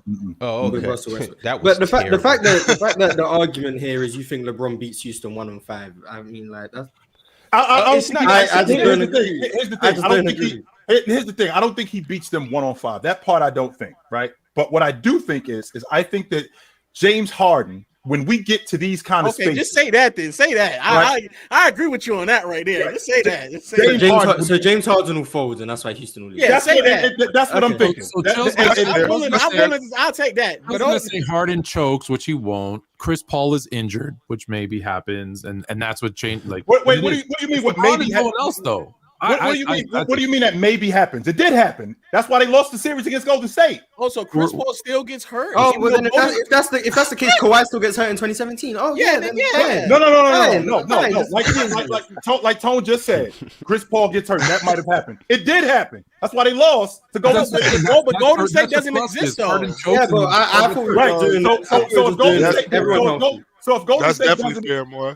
So if Golden State doesn't exist, Chris Paul is going to break down. That's going to happen. Oh, he didn't break down. The Warriors don't get. So then, if we're doing that, yeah, sure. The Warriors don't exist. Chris Paul stays healthy. What I do know is that I know that I'm not going to say I know this for a fact, but I'm willing to bet more on James than I am on Harden because I think Harden will fold. What a shock! Oh no, of I course. will. But I do like James Harden and Chris Paul against one of the worst defenses in the NBA, licking their chops on every Kevin Love switch possible. Oh, I love that. I like LeBron on that too. Sign me up for that. No, sign me because up for I know you guys are saying that they were a top 10 defense. LeBron did a great job getting them to the finals, but I don't care who they playing out the West. They're losing that year. Losing that year, that Cavs team, they're losing. Maybe they are. I'm just trying to figure out. 29th. Let me say, because all due respect to LeBron, but I don't. That team was good for him that he got them there. It was the worst finals team he had been on. No question about that. Even they I don't think that they were as good as that. They might have been worse than the 07 team. That's what I'm thinking. I'm thinking the 07 team was better. The 07 team played defense. Yeah, I think the 07 team was better. Who did they beat to get there? In the East, how did they even get there? Indiana, Toronto, and Boston without Kyrie. Oh, that's right, Toronto. See, you know what, Fluent? I'm telling you, those Toronto. That was the LeBronto days, dude. It didn't matter who. God, that was embarrassing. 1-on-5, and he would have won. Big Ox, don't leave out that they didn't beat Toronto. They swept them. That was embarrassing. For the second straight y'all had to go through a lot to get to that championship. A lot, bro. Me and Tone had this argument. There's a reason. As good as Kawhi Leonard was, as good as Toronto was, there was one factor that nobody talked about, which is very important. The boogeyman was gone. I think they made the trade, which means that the road to the NBA championship flew open. The door to the NBA, yes, it flew open. No, the fact that the road to the NBA Finals in the East flew open because the boogeyman is now gone. He ain't around no more. Giannis would have been the new boogeyman. I'm gonna just let you know right now. Right, Giannis would have been the boogeyman. No, yes, absolutely not. Like, what Toronto? Oh no, Bob, we can't hear you. We can't hear you. Bob. Okay, I got you. I see what you're saying, Lo. Because at first I was disagreeing, like no way. But if Kawhi stays out west and they keep that same team, it would have been the same shit. It would have been, I don't know, what would they call it? Because they called it LeBronto. What would they call it for Giannis? Because it would have been the same thing. It just would have been. It would have been Greece in Toronto. That's all it would have been. That's my problem with. That's my problem with DeMar DeRozan. I'm just like I haven't seen it. Once I see a man just come and take the soul from you and your city for 3-4 years, it's just. I got roasted for that. I can't. This dude right on top of me, Bob. This dude on top right here, Bob. He can't handle him when I tell him. I don't disagree with it at all. This dude up right here. I don't know what it is about LeBron James, but when DeMar DeRozan saw him, it was like seeing the boogeyman. Him and Lowry. It was like seeing the boogeyman. They didn't want nothing to do with him. Nothing. It would have been LeBron to Gianto. Yo, in Chill, you had mentioned earlier that that you and Fluent have like these type of debates and stuff like that. Where do you think we could possibly find these type of debates. You can come check us out. We either here, you can check us out on Tuesday nights, or on Thursday nights. It's me and Tone and a fine young lady named Halftime Haley. We get busy, man. No question about it. Change Come her check name. us out. She changed it? Yeah, it's a Playmaker Haley now. Oh, it's Playmaker Haley now. I'm sorry. She got sponsored Playmaker. Playmaker Haley, you can come check us out. We're on the Players Choice Network on Thursday night at 9:00. Come check us out, man. We get busy, no doubt. Also, there's another show. I just want to say speaking of another show, DeMar DeRozan, when he went against Milwaukee last year, boy, was he a stinker, dog. It's not just LeBron. he put up 20 points and shot 41% from the field, man. It's not just LeBron. I mean, he went off one game. That was DeRozan. DeRozan is not a playoff performer, dude. He's not a playoff performer. Doesn't matter who he's playing against. Doesn't matter what team he's on. Yeah, it doesn't. Well, matter. that ain't true because he outplayed Bradley Beal in that same. If you're gonna give me one example, Bradley Beal. Give me one example. He did outplay. Oh boy, Bradley. Hold on, Lo. Hold on, Lo. Don't throw your hands up like that because we're talking about a Bradley Beal during that time where it was John Wall and Bradley Beal as arguably the best backcourt in the game with Kyle Lowry. No, it was not. That was absolutely a conversation. There's no way that was not a conversation. It was Y'all was having crazy convos at that time. It was Dame and CJ. It was Clay and Steph at the top, no question about that. Then it was Dame and CJ. It was John Wall and Bradley Beal. That was Kyle Lowry and DeMar DeRozan. That was absolutely a conversation. There's no way that you don't know that wasn't a conversation. Because yes, it was. We can't hear you, Bob. We can't hear you. 2017, that was definitely the conversation. That was absolutely a conversation. Yes, no question about it. Y'all was having. Yes, it was. Wait. What year? What year are we talking about? 17. I'm talking 17. No, what year did? Because. Oh, they talking about 2018, the first round matchup against the Wizards. Okay, right. I still would not have said that Bradley Beal and John Wall were Yes, that was definitely a conversation that they were one of the best backcourts in the game. No doubt about that. Yeah. Shout out to Willie the Kid. Yeah, CP3 and Harden were better backcourt. Clay and Curry was a better backcourt. Right. CJ and Dame were a better backcourt. Well, that's where the conversation started. That's not true. That's not true at all. That is not true. But it's a debate, though. Yeah, it's not a wash, Lo. It was a conversation. In 17, John Wall was better than Dame. In 17, Bradley Beal was better than CJ. They were hands down a better backcourt. I might be bugging. Let me chill. I might be bugging. You might be. Check the stats, Check the stats. I might be. Pull it up. Because we all knew it was Stephen Clay number one. Pull them stats. Yeah, Steph and Clay were at the top of the food chain. No doubt. Right after that, wasn't it? It was Curry and Harden. I mean, Chris Paul and Harden. No. In 2018. Yeah. Well, like I said, I think in 2018, they won 65 games. How would it not be 65? They did. They did win 65 games. No doubt about that. I would agree with you, Lo. I agree with that. Okay. But if I remember correctly, John Wall and Bradley Beal, they in the dogfight in the Eastern Conference semifinals with the Boston Celtics. Bradley Beal and John Wall are one of the best backcourt. They're a top 5 backcourt in the game at that time. Note that's not an argument. There's nobody arguing in the East. They were not in the East. Not in the East. In the league, it was the league, Lo. But chill. This is my point to that because I've had plenty arguments with Ox down there. Yes, they're a top 5 backcourt in the league, but what does that mean? What does that translate to? That's all it means, bro. That's all it means. And they were in the they were in the playoffs and they made some noise. I mean, this is the same John Wall that's telling us that in 2017 they would have beat the Cavs. The Cavs would have smoked them, dudes. That was a crazy combo. I couldn't believe he said that. Give me a break. The Cavs would have smoked y'all, dude. There's no way y'all beating them, dude. They would have smoked y'all. No question about that.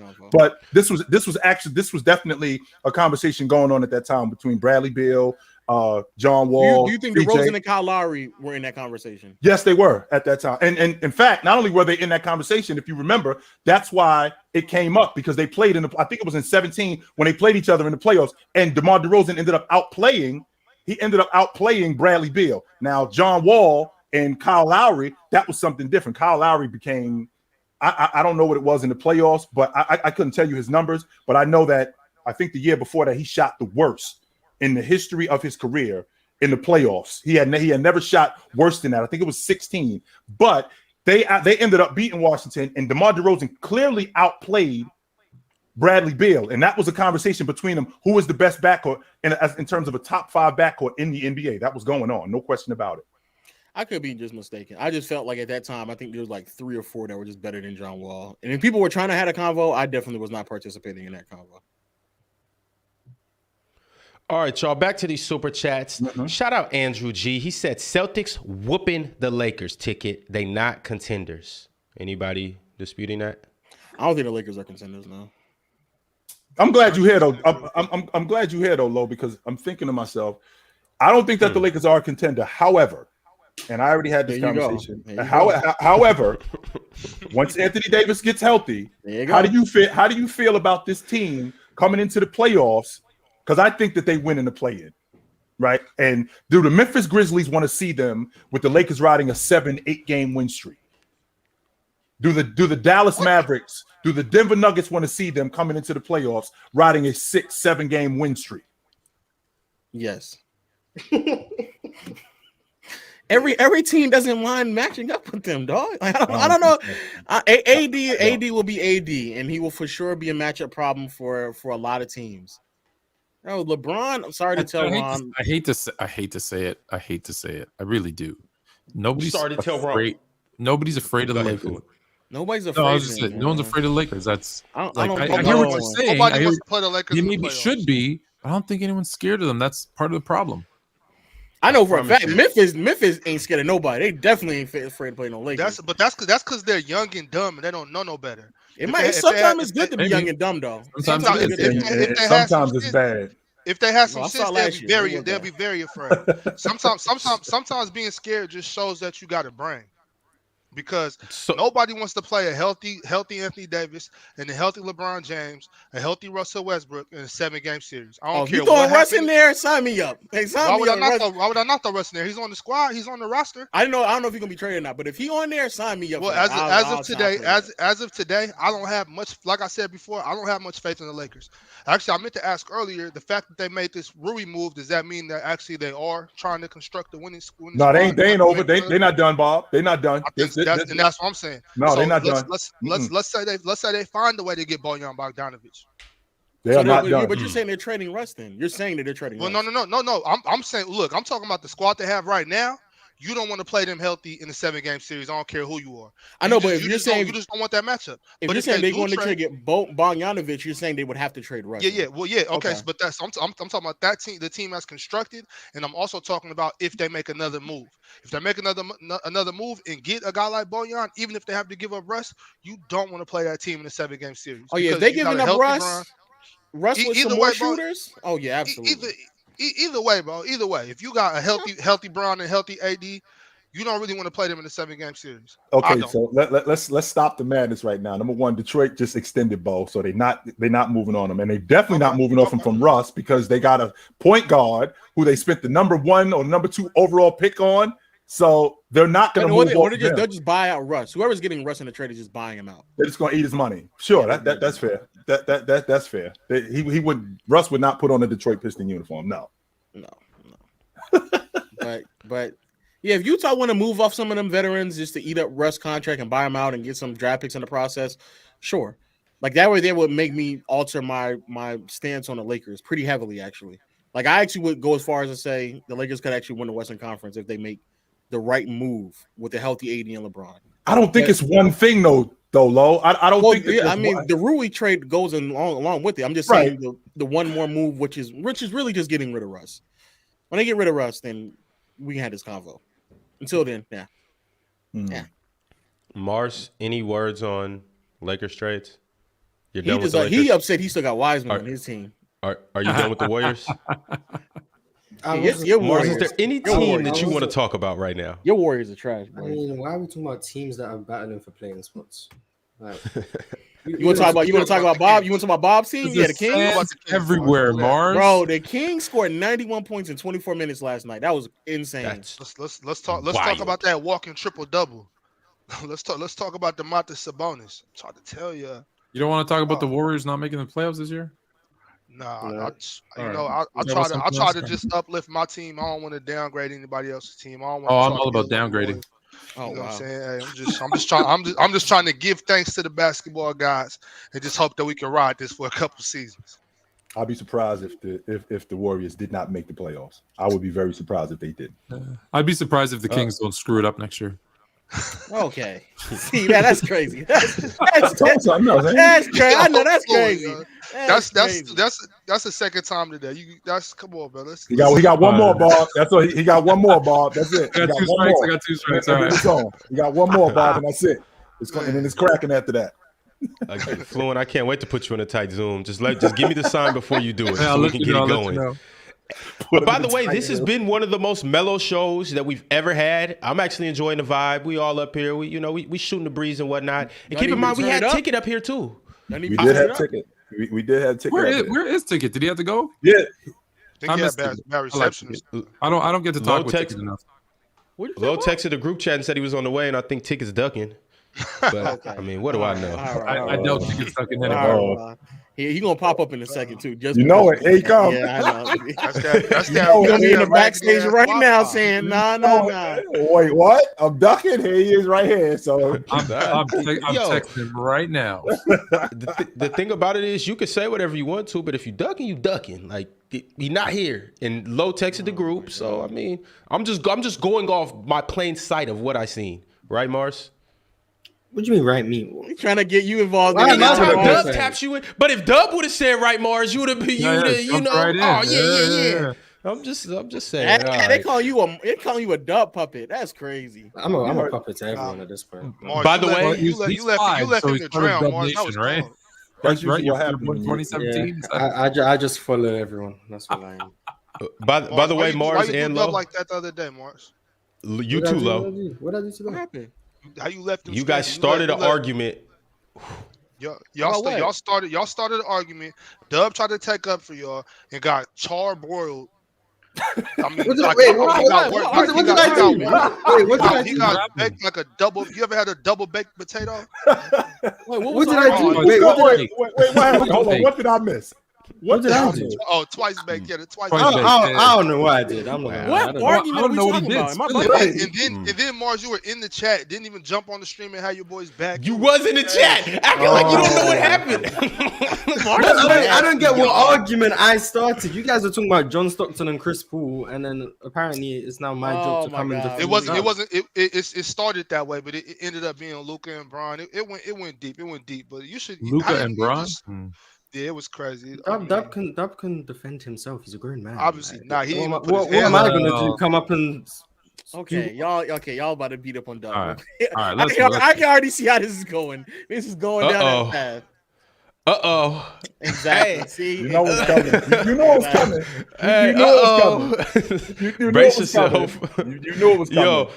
Let me go ahead before he comes up here and rips the show apart. Let me go ahead and try to run through these super chats. Aramis Jones said, "We live. We always live, baby. Live. Show on YouTube. Shout out to Platinum member areas. Shout out. Hey, Jay. No doubt. Pull up, Dub. Analysis. Pull up, Dub. Don't wait for Ron. Pull up, Dub. Oh my god. Me and Dub have been simpatico the last couple of days. So pull up, Dub. Oh my god. It's don't listen. You gotta hope me and Dub stay. It's a blue you moon. gotta hope me and Dub stay frenemies, because if we ever unite, y'all in trouble. Pull up without the tequila. Yeah, please. Make it grandly. Analysis of Nick said, "What will be better, Dwight with KD's jump shot or Giannis with Kyrie's handles?" That's so easy. Dwight with KD's jump shot or Giannis with Kyrie. I want Dwight with KD's jump. Right, that's not that difficult at all. But Dwight doesn't have the handles to create for himself though. He doesn't need that jump shot. He doesn't need it though. He's 7 feet tall. He can shoot over anybody. Right. Just like KD. I don't know if he's 7 foot, but I see what you're saying. He doesn't. I would be better, Ron. I would be better. Back from hell, 103. Tell the warden kiss my ass. They tried to hold me back, Ron. The police trying to hold me back, man. The police jacked me up, man. They trying to hold me back, man. They can't hold a real one down, dog. You know what I'm saying? There you go. Goodness. Police, y'all know y'all can't mess with Ticket. It's a fact, man. You're the one who said he was ducking. Right here running red lights. Yeah, Ron, you are the one who said he was ducking. Ron's instigating. Ron instigates and then backs out of it last minute, bro. He ain't back out of nothing. And then left. He ain't going nowhere. He just poured gasoline on it and stepped back and let's get this whole thing cracking. Let's get it going. Like we've waited. Hey, we've waited forever. Now it's about time. You in here doing everything your dad Look, here we go.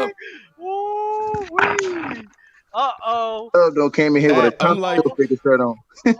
Listen. Well, listen. Ron, listen. I know this has just got out of hand. Listen, like I tell everybody when they pull into open gym, get ready with smoke, bro. Ron and Bobby left because he ducking that action. What they were talking about on Player's Choice, they were really trying to defend LeBron James's playoff performances in his first postseason runs compared to Luka Doncic in his first few playoff season runs. Yeah, and they really tried to defend a 20-point game on 27. Hello, Marz. On 27, they really tried to defend with their life a 20-point game on 27% from the field. I couldn't believe it. I couldn't believe it. Was that game? I didn't. What I said is against Detroit, right? Hold on. I only want to talk to Chill. I want to talk to somebody that got some sense and has watched basketball for a long enough time. Bro, all of us saw that series. All of us saw it, bro. I'm not talking about the series. I'm talking about one game. LeBron scored. He scored 20 points. Game 6. He scored 20 points. No, it wasn't game 6. I think this was game 4 or 3. It was game 6. It was game 6? Okay, yeah. It was game 6. LeBron had 20 points. Yes, on 3 of 11 shooting. Okay, yes. He had 20 points, but he had 14 rebounds and 10 assists, or 12 rebounds and 10 assists, or 14 rebounds and 10 assists. You tell us. You watched it? You watched it? Give me the stats. I watched it. I don't remember the stats. I don't remember the stats. You want to sit here and start off by telling us you want to talk to us because we didn't watch the game, and now you telling us you want to know what the stats was. You watched Dub gave me the stats. He said 20 points, 14 rebounds. What year? What game? What? So game 6 against Detroit in 07. Game 6. Okay. The game they won. Hasn't this been settled already? I thought so, but I got gaslit. It was crazy. We could have left this alone, but Bobby and Robbie, this new duo of Robbie is one of the duo for the ages because it's the nastiest of the McNastiest takes I've ever seen in my life. This Robbie duo has got to go because for y'all to cape for LeBron James and that postseason series. Hey, Dub, you know what unfadable means? Yes, I do. But for y'all to cape for LeBron James. For y'all to cape for LeBron James against that Detroit Pistons series and try to compare it to what Luka Doncic was doing, it's insane. It's laughable. My biggest thing, Dub, is this. The biggest thing is this, Dub. Who won? Who lost? See? Booby Gibson saved his ass. That's who won. Go ahead, talk about it. Hey, shout out Booby. That's what's up. Shout out Booby. What can I say about Luka? I can say Jalen Brunson brought Luka out the trenches. Was Jalen Brunson not balling? Jalen Brunson carried. What's the point? Wait, what's the point of saying that? What do you get? Jalen Brunson carried Luka. The same point of saying Booby Gibson saved LeBron. No, because that would apply if they both played fantastically, but LeBron didn't play well in that game, so. LeBron went. We're talking about one game. That was the point. Yeah, LeBron didn't play well. Luka was playing well. How did he not play well? LeBron went 2 of 6 for 8 points in the fourth quarter. Gibson went for 19, bro. What about his rebounding? What about his rebounding? It's okay that another player stepped up. That's what players are supposed to do. But what about his assists? What about his rebounding? What about his assist and rebounding? What about his production as far as that goes? It's fine, but the standard is that fine? Was that just fine? 12. All right, it was spectacular. 14, not 12. 14. It was 14 rebounds and 8 assists. That's great. That's great. That's great. However, we all know who LeBron was supposed to be and what he provided to that team. It's not about what you're supposed to be. It's about what you do. If you're not scoring a gang of points, but you still facilitate, you still clean up the glass on the offensive and defensive side of the floor, you're playing fantastic. Are we gonna leave out how he got there? Are we gonna leave how we got to game 6? No one is arguing game 5 though. He's saying one game. He's saying one game. Yeah, Ron is saying I said the whole series. Dub ran the one game. No. You had to be there. You had to be there for the whole conversation. Game 6. You said game today. Game 6. The whole conversation was he played good in the series. Dub ran to that one game and said he had a bad game, and I'm saying no, he did not have a bad game. So, bro, this is what happened. He did not have a good shooting game. He did not do that. Exactly. But with that being said, great players find a way to get their team over the top. A prime example. I'm going to give you an example. Game 7 of the 2010 NBA Finals. Kobe Bryant is not playing well. He's not shooting the basketball. But you know what Kobe said? We're not going to win if I keep doing that. You know what Kobe did? He went and stuck his nose in there. He got on that backboard and pulled down 15 boards. Not only did he pull down 15 boards, they held them in the fourth quarter. Not only did they held them, they ended up winning the series. But if he keeps shooting, he recognizes we're not going to win with me doing that. That's what great players do. I'm saying is that a great game from your boy Chilltown? But we can still understand that. That's what great players do. Is that a great game? But we can all still understand that Kobe didn't have a good game. No, he did not. No, he did not. No, we're not going to do that. No. We're not going to do that. Hold on. You didn't shoot the ball well. That don't mean you didn't have a good game just because you didn't shoot well. That's the problem with y'all. But see, let me tell you something. You sit up here, Marz, with your Rudy Poo candy ass, running your mouth like a jabroni, like the jabroni you are. You come in here every day, you praise Draymond Green, $100 million man who can't throw the ball in the Pacific goddamn ocean, but then you're going to talk about Kobe Bryant had a bad game because he couldn't score. Even though Kobe was getting more rebounds than Draymond, he got more assists that game than Draymond gets, but you praise Draymond Green and you down Kobe. The hell is wrong with you, son? Sit down and shut the hell up. I don't even know how many assists Kobe got. It wasn't more than Draymond, but the point of the matter is when we're comparing these players are the top 2, top 3 best players in the world. Right. They're held to a different standard than Draymond Green. Draymond Green is held to a different standard than Kobe Bryant. A good game for Kobe Bryant isn't the same standard of a good game for Draymond Green. That's just dumb to imply. That's ridiculous. I hear what That is the top level of dumbness. Comparing a Draymond Green good game to a Kobe Bryant good game is ridiculous. Come from a dude who want to say so many better than Kobe. Something wrong with you, boy. Something wrong with you, boy. That piece of your ass that Elder start biting off, I'm gonna tear the rest of your ass up. Good for you, but you're the one who said something dumb. You're the one who said something dumb. You're the one who said something dumb. Hey, Doug. You're acting like Kobe is beyond having good bad games. He had a bad game. It happens. He had a bad game. It happens. Chill out, Doug. He had a bad game. It happens. We can all understand that a great player like Kobe Bryant can have a bad game. That boy, that's it. A great player can have a bad game. That boy is very disrespectful, dog. That boy is very disrespectful. And you're dumb, because you can't understand Kobe Bryant. Your Lord and Savior can't have a bad game. He had a bad game. It happens. He had a bad game. He had a bad game. He had a bad game. A man get 14 rebounds and 7 assists in a game 7. He had a bad game. He had a bad game. He didn't get 7 assists. You praise Draymond Green, sucker. I am fixing this real quick. Kobe Bryant is not Draymond Green. If you're holding Kobe Bryant to Draymond Green standards, you're disrespecting Kobe Bryant. I said, they need this. They need this. Let him go. If you're holding Kobe Bryant to Draymond Green standards, you're disrespecting. If you're holding Kobe Bryant, hold on, y'all. We only got one mic. Kobe Bryant. That's it. If you're holding Kobe Bryant to Draymond Green standards, you're disrespecting Kobe Bryant. That's all it is. Because if you want to hold him to those type of standards, the guy who you said is not a Hall of Famer, a role player, and you're holding Kobe to those standards, there you go. Good for you. That's a fact. Enjoy being dumb. Enjoy being dumb. I hope you enjoy it. I hope you feel really special. He won. Kobe won. Stuff like that. Kobe won. Good for I don't see $100 million man come up small and lose, sucker. Good for you. Good Kobe's for you. come up good for me. Well. Kobe's came up small and lost as well. Kobe's come up small and lost as well. The 04 finals. Hey, Marz. Kobe's come up small and lost as well. Kobe's come up small and lost as well. Blow your mind up. I will still bust that ass, boy. Good for you. But you're not saying anything that's smart. So what you're talking about makes no sense. You're just saying dumb stuff loud. That's what you're doing. You're just saying dumb stuff loudly. You're just saying dumb stuff loud. Can I put it out? You're just saying dumb stuff and increasing the decibels. That's it. Can I put it out? I just want to make sure that we clear. Dub, thank you. Thank you very much, Dub.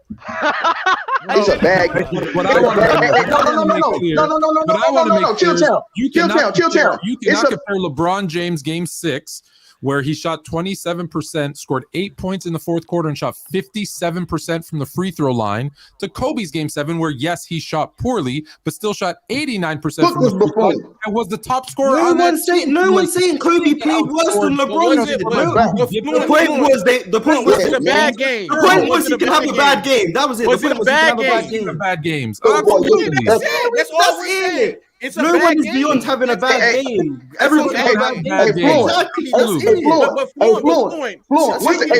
the difference? Not a bad game. Some people understand that some people can have bad games. That's it. Kobe Bryant walked out with a chip. LeBron walked out getting his ass whooped. That's the difference, sucker. It's still a bad game. It's still a bad game. You can't educate. Don't you start playing with me, Lo, or I'll come for your ass next, Lo. Hey,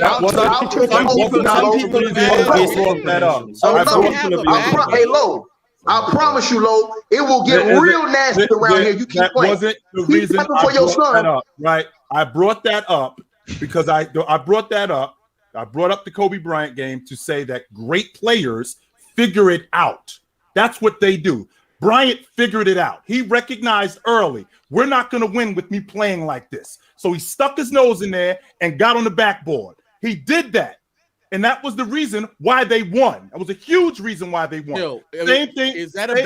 Was it a bad game, though?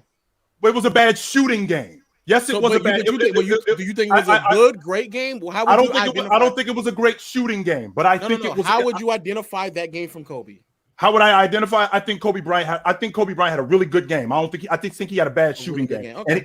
And great players like Kobe Bryant in that situation figured it out. Just like James against the Detroit Pistons in Game 6 figured it out, because we're not gonna win with me playing this way. So I have to do something else. And he did something else. He got on the backboard. He became a distributor. He did all of those things in order for them to win. If you guys are just going to look at the fact that this dude scored more points than him, that's so one-sided. Not only is that so one-sided, that's just so ignorant to look at the game like that, because there's so much more that goes into the game than just one dude scoring more, because there's plenty of guys who have been outscored but have outplayed that other guy who outscored him. A prime example would be Steph Curry outplaying Kyrie Irving.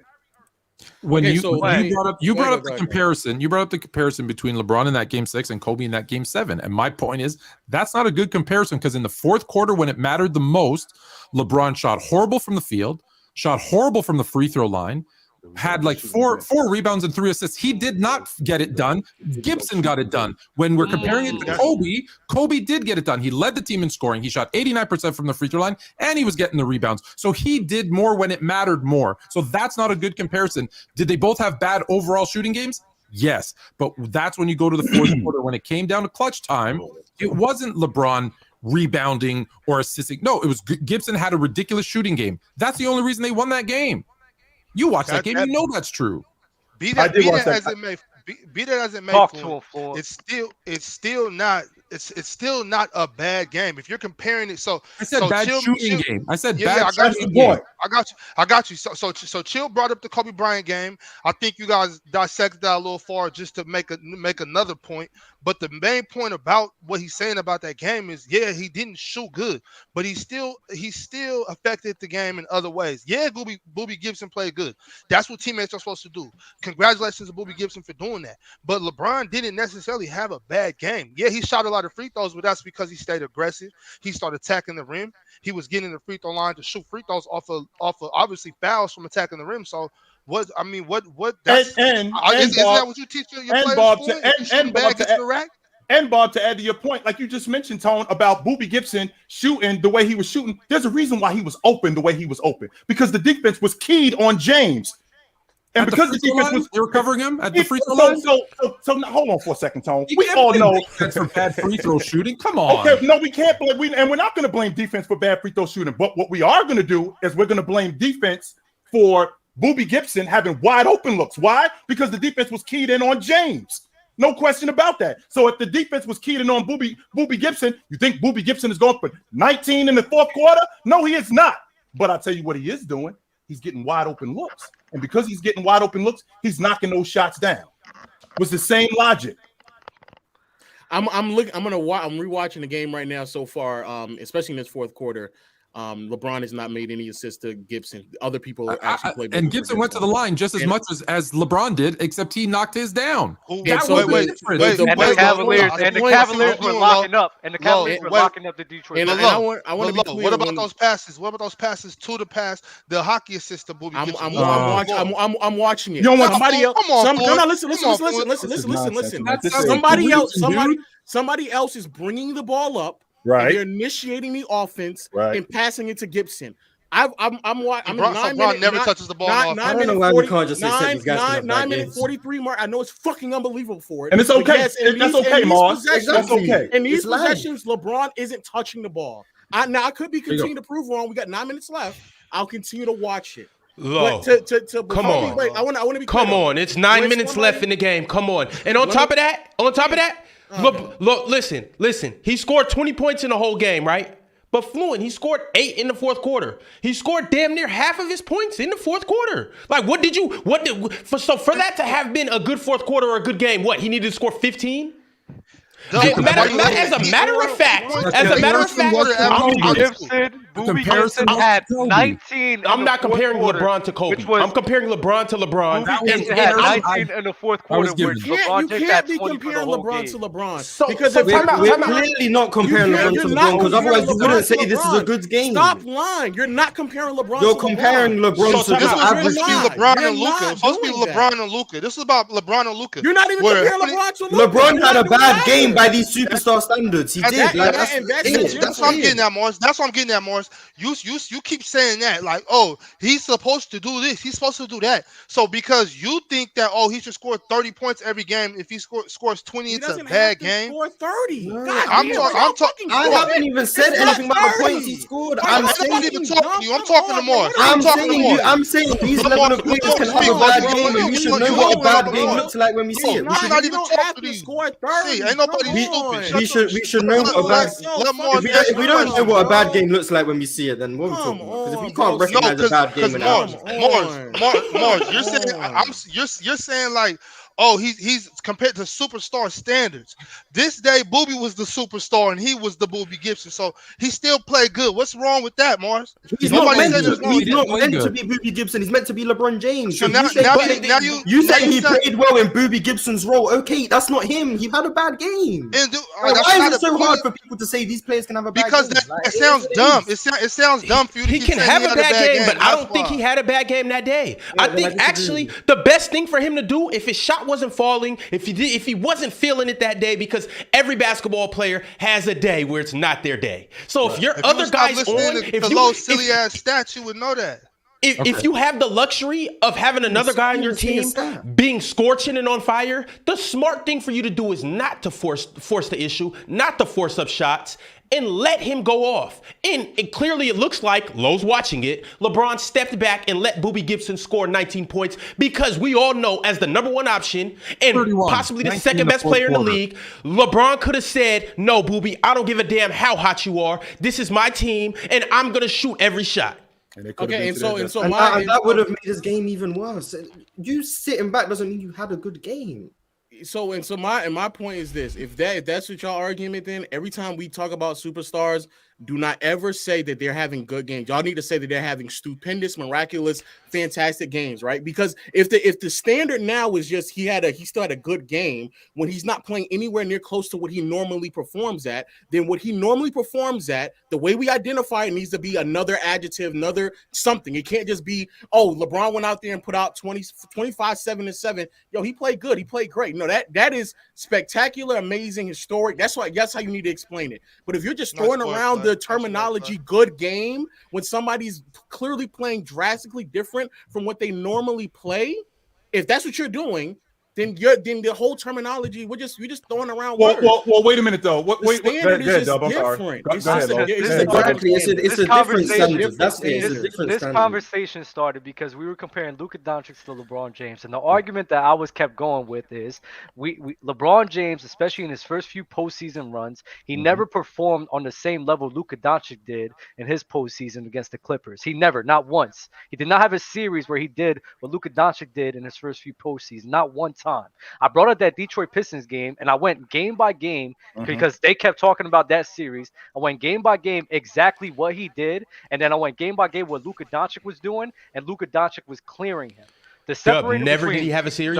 Dub through he never had a series. Maybe against the Wizards. Not even against the Wizards. He said he never had a series. I'm just saying. Not even against the Wizards. He didn't score it. He didn't score it, but he was a huge reason why they won that series.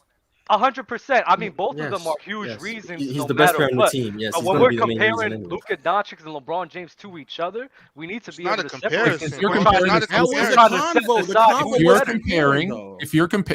there, I was on the show. I know that was the conversation, and you're comparing. If that was the conversation, and you were comparing LeBron to Luka through Luka's 330 regular season games and his 3 playoff appearances. Statistically on offense, Luka has outperformed LeBron. That's not debatable. Statistically on offense, he has. He has more points, more rebounds, more assists on better splits. Period. There's no discussion there if that's what you're talking about. Offensively, statistics on offense. It's not a debate. It's not a debate. And that's what we were intangibles, defense, all that other stuff. Keep cooking these clowns, Fluent. Then you're having the conversation. Keep cooking them clowns, Fluent. Keep cooking them clowns, Fluent. That's what I'm talking about right there. I ain't even gotta say nothing when you cooking like that. So basketball is just offensive stats. No, I said if that was the conversation you were having, nobody would ever have that conversation. Not a debate. That's the thing. So I always think we're having a basketball conversation when we're talking. I think we're talking about the whole game of basketball. I'm not thinking that we're supposed to be going on the basketball reference comparing this stat to that stat on the offensive end. I thought we was talking about who played better in the game. But then I get reminded halfway through the argument after I done raised my blood pressure. Now I realize, we're only talking about who scored the most points in the third quarter compared to this person. That's not even basketball. Like, but if y'all led, you should be looking at the fourth quarter though. If you're talking about, if y'all led with defense, I don't think anybody would dare or anybody should argue. Really, why do we have to lead with defense? We're leading with basketball. That's a part of the basketball. We're leading with who's better. We're leading with who was better. You know what? You know what you're doing, Dub, because we're supposed to be talking about who was better. Who was better at 23? Luka or LeBron? In today's NBA, offense trumps defense 8-2. It never trumps. Whether you like it or not, that's the facts. And Luka is a better at this point, a better offensive player in the playoffs than LeBron was early on because he doesn't have the 20% shooting series. He doesn't have the 6 turnovers per game like LeBron did. Now, will that continue in years 4, 5, 6, 7, 8, 9, 10? I don't know, but to date. Well, Fluent, I understand that, but I want Luka is better than James. And by year 4, Luka is better according to the numbers. Luka is better than James. Not only that,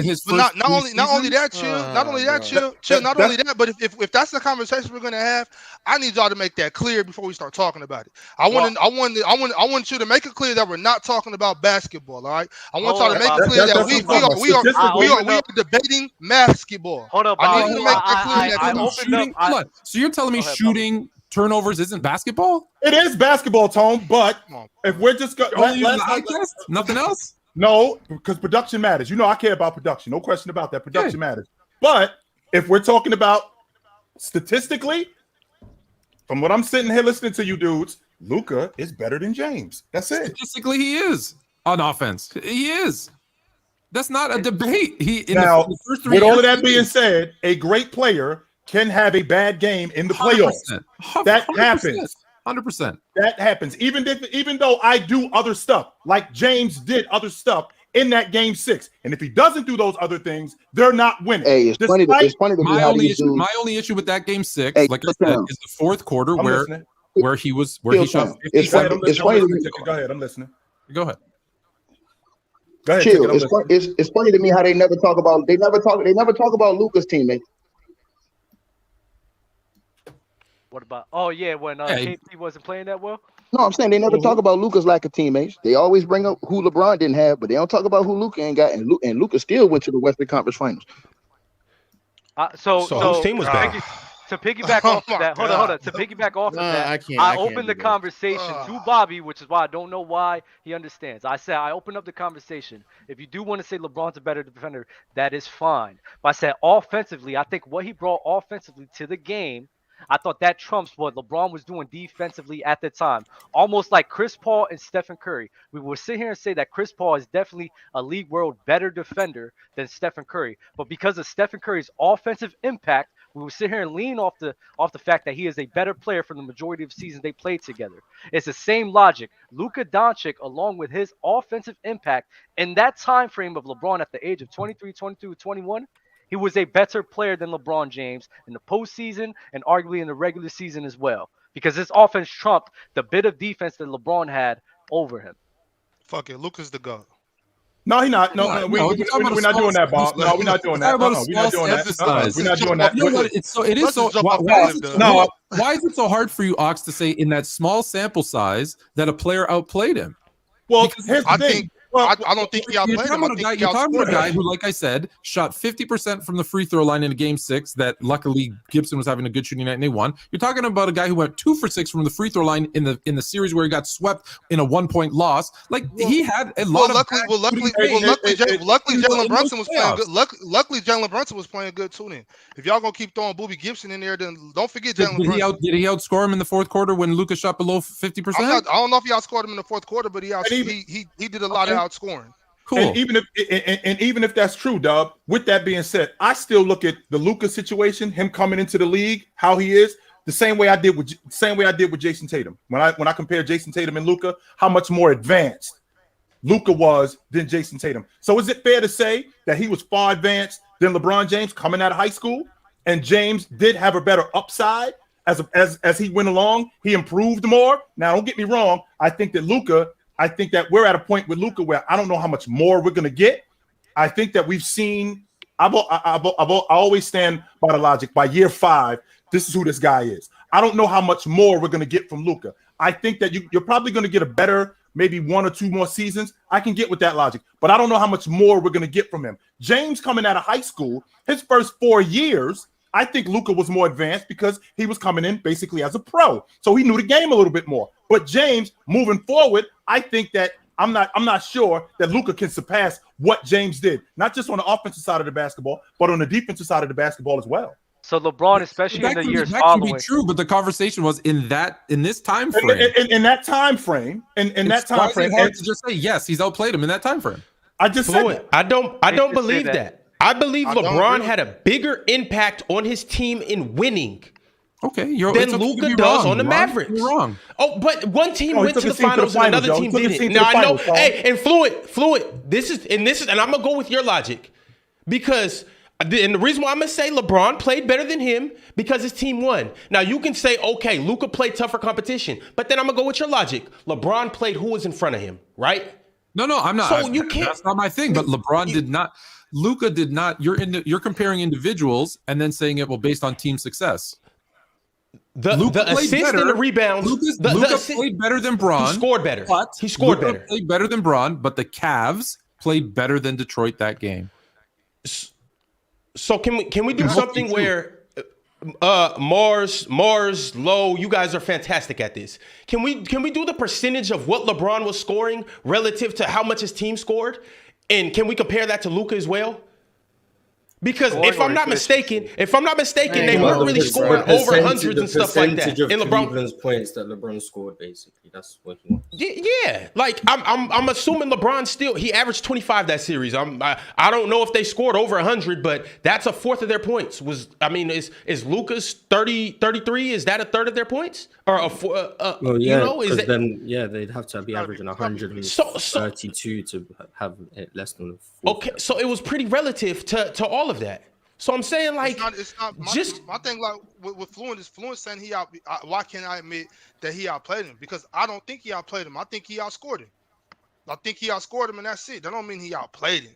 I don't understand why y'all got such a bias with defense. Like where does so you think LeBron defensively impacted that series so much so that it makes up for the offensive? And I'm not trying to be rude, though. I'm just saying yes. I'm just saying yes because I know what you're asking me already. Because no, it's fine. No, it's fine. I got you. That's what Dub kept trying to say. He kept trying to say that. My sole argument is just LeBron that it outweighs his defense. That's all we're talking about, Marz. That's all I'm saying. We're not exactly all I'm saying is LeBron had a bad game. We're talking about Game 6 of the Eastern Conference Finals Game 6 in 2007 in the Eastern Conference Finals. We're not talking about James, his impact on the entire series. We're not talking about James defensively in games 1 and 2. We're talking about Game 6 of the Eastern Conference Finals in 2007. That's it. We're not talking about anything else. And what James did to help his team win that game was a big deal. Even though he shot the basketball bad, he had a bad shooting night. No doubt about that. Chill, to go off one of your points earlier about Luka Doncic playing in like the pro leagues, at the end of the day, if somebody's better, somebody's better. I don't care how it is. I mean, somebody's just better than like Kobe Bryant. Kobe didn't have the benefit of being in a scenario where he could be the premier guy coming out of the league. That doesn't mean he wasn't a talented individual and was capable of being like a rookie of the year candidate. But he was on a team that didn't give him that opportunity. But you would say LeBron James was better in his rookie year than Kobe Bryant because he had that opportunity. You say a lot. No. I mean, a lot of people, I would say LeBron, a bunch of people who was like rookie year, they were better in their rookie year than Kobe Bryant, mainly because they had the opportunity. If somebody's better, regardless of how it is. I can't deny those facts. So we won't know. So we won't know how good Kobe Bryant was as a rookie because he was on a vet team. Had he been in, I don't know, New Jersey, had he been in Boston or a team where he was going to play right from the beginning, we could have got a better gauge on who he was because we would have seen him. So if you were to say someone else had a better rookie year than Kobe, you could admit that, right? Some of the system he was in, correct? Go ahead, Dale. We need to hear from you. What's up, Dale? No, I just got to ask Chill a question. Why did Chill just bring up LeBron bad shooting night? I didn't get. We were talking about the 2007 Game 6 of the Eastern Conference Championship. That's what we were talking about. And we were. And you said what? And you said what? That he had a bad shooting night, but he made up for it by he had a bad shooting night, but he made up for it by doing other things. And I brought up what Kobe Bryant had done in Game 7 of the NBA Finals, where he had a bad shooting night, but he went and stuck his nose in there and pulled down 15 rebounds and scored 10 points in the fourth quarter. 9 of them came from the strike because he was getting to the free throw line. And you can make up for having a bad shooting night by doing other things. That was the point. When I say great player, when I say great players. They did win the series, and great players, they do other things in order for their team to win. That's what great players do. Oh, okay. I'm not even gonna get into the bag I want to get in. No, I am. No, I'm sorry. No, I got to. I'm sorry. No, I got to. Well, I just didn't like you bringing up that take of Braun doing other things and still winning the series, because I just listened to stuff and it's like, I remember you had an argument against Rufus about Braun and Jordan, and you brought up Mike have duds in games that he shot the ball well and it was duds, but they still won those series that you brought up. So I never understood how you bring up one game playing bad to a whole series where Jordan still won. And that's like what you're doing to big up Braun now. And I'm not doing that at all. No, I'm not doing that at all. And here's why I'm not doing that at all. First of all, when I was talking to Elder, we were talking about something completely different. Yeah, it's about who's better. And you used that as negative. No, that's not what I was doing. We were talking about something. We was talking about something completely different. We were talking about we were talking about in the postseason that he had never had any duds. And we weren't talking about I brought up what Jordan did and how in the Eastern Conference Championship in 1989, how it went the other way. And you're talking about they still won. Actually, they didn't win that series. They lost that series. So that's not true. We have. But that's not what we were talking about. But once again, you normally don't contradict yourself, and you just did. That's why I brought it up. You're like the GOAT that never contradicted, and that was your first time. Wait, what do you? What did I get? What did I say wrong? I'm trying to figure out. You said Braun still did other things for his team to win, and then you made a case about Michael Jordan having duds in series that they won. Like you brought up the series of Michael Jordan playing bad in the 90s in the playoffs, where Scottie Pippen had to save him. That was your words. Correct. Save him for like a one-game span where Michael Jordan has been the player for every MVP series he ever played in. Every playoff series, Michael Jordan has been the MVP for Chicago Bulls, and you brought up a one game of bad shooting night to to compare it to LeBron James dud of series compared to one game. So that's basically what I am attesting to. Hey everyone, how are you guys doing? Hey, Ox, would it make a difference if I told you if Spencer Dinwiddie goes for 19 like Boobie Gibson did, the Mavs win that Eastern Conference or Western Conference final game? Hey, that's what I said. I mean, that's a part of being a good teammate. Hey, Dale. What are you laughing at, Dub? I don't understand what that was. No, I was looking at the chat. My bad. Yeah, that don't got nothing to do with. I didn't think it was that funny either, but thanks, Dub. Hey, Dale. Low. I've been on your Twitter, enjoying everything. You've been listening to your stuff, enjoying everything you got going on after every single game. Don't know how you have the time. Oh, I also want to just say, yo, it's so thanks, Del. That's what you do, Lo, when someone says something nice about you. Thanks, Del. You're welcome, Lo. All right, keep going. So by the logic in which they're saying now that you're more fluent. If the Celtics, if the Brooklyn Nets would have won against the Celtics, KD would have had a good series in. No, I never said that. No. I'm saying that's what their logic is. No, that's not. No. Yes, it is. If they won, that means that KD was doing things in impacting ways that lead to winning. Correct? Oh, I didn't know. See, I didn't know that. That's what they're saying. Because would have played terrible. Because if LeBron shot poorly, he might not have been assisting too much of Boobie Gibson, but he still did other things that led to the win. So you're telling me if Kevin Durant, if they won that series, by your definition, he still would have did things to let them to win, which means he would have had a good series. Well, here's the difference. They got swept. So those two things don't even matter. Those two things do not. I'm asking. You keep saying if they swept Boston, if Brooklyn swept Boston. Yes. Is that what you're saying? If they swept Boston, but KD played the exact same, you would say that KD did things that helped benefit them winning, correct? If KD did things that they were obviously winning because of KD, even if he was shooting bad, he still was doing other stuff in order for them to win. It wasn't just because he was shooting the basketball. Okay, he was doing other stuff. He was doing other stuff in order for them to win. It wasn't just he was shooting the basketball. No, because he was obviously having bad shooting nights. So he had to impact the game in other ways if they were winning. It couldn't just been he was shooting the basketball bad, because if he was shooting the basketball bad, they would have been losing, which is why they lost. One of the main reasons why they lost. So technically speaking, so like in game one, if he had boxed out Kyrie. Right, not Kyrie. Right. Tatum. If he had boxed out Tatum, that now is a difference maker between him having a good game and a bad game. Is that what you're saying?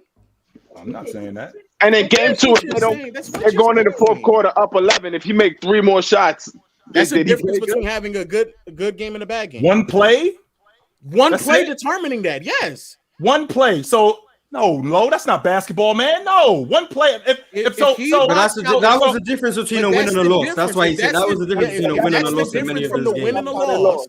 Yeah. If he boxes out Tatum, hell yeah. So he now has a good game. Yeah, I mean, low. That's a winning play though. Because timeout. Because here's what we will say. I'm saying there's a whole. That's all we're gonna magnify. So we're gonna magnify. So let's just the whole game because it come a good game. I don't think they understand what you're saying, Lo. I don't. You don't think they understand? I don't. They don't get it. They don't get what I do. But one play can make a difference. One play can make a difference. You're saying if KD won the series, he would have had quote unquote good games, even if he played the same because they won. No. I'm talking about that one specific game. I'm saying because in that one specific game, if he boxed out Tatum, does that then mean the entire game was a good game for KD? This is why I'm gonna say that one play can possibly make a difference, and it's hard to say that on defense because if he boxes him out, we never know even the possibility of Jayson Tatum going and getting a rebound and making a shot. But this is what I'm gonna say why one play can make a difference, because if it was the opposite end, and if KD would have got that rebound and made the layup, we would praise KD. We may still say he had a bad game, but we would praise him like he made the game-winning shot. I'm not talking about praising. I'm talking about is it a bad game? No. To answer your question, was KD a box out away from a good game? Was KD one box out away? Was KD one box out away? When was a box out away from a win? That's not the question. Was he a box out away from a good game? One Chris Bosh box out away from winning. I'm not saying if it's one play away from winning and losing. I'm saying is it one play away from it being a good game for KD or a bad game? Because in my mind, one play does not then usurp the other 48 minutes of basketball. Right. That's what I'm saying.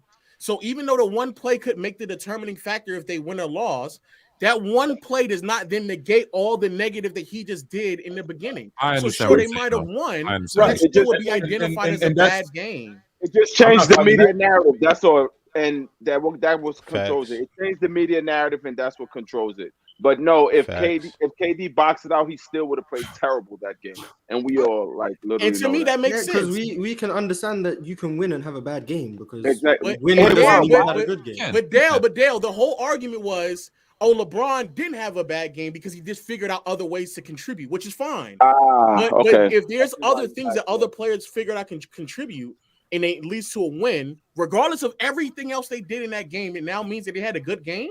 Well, it can't just be one. It can't just be one thing right then and there.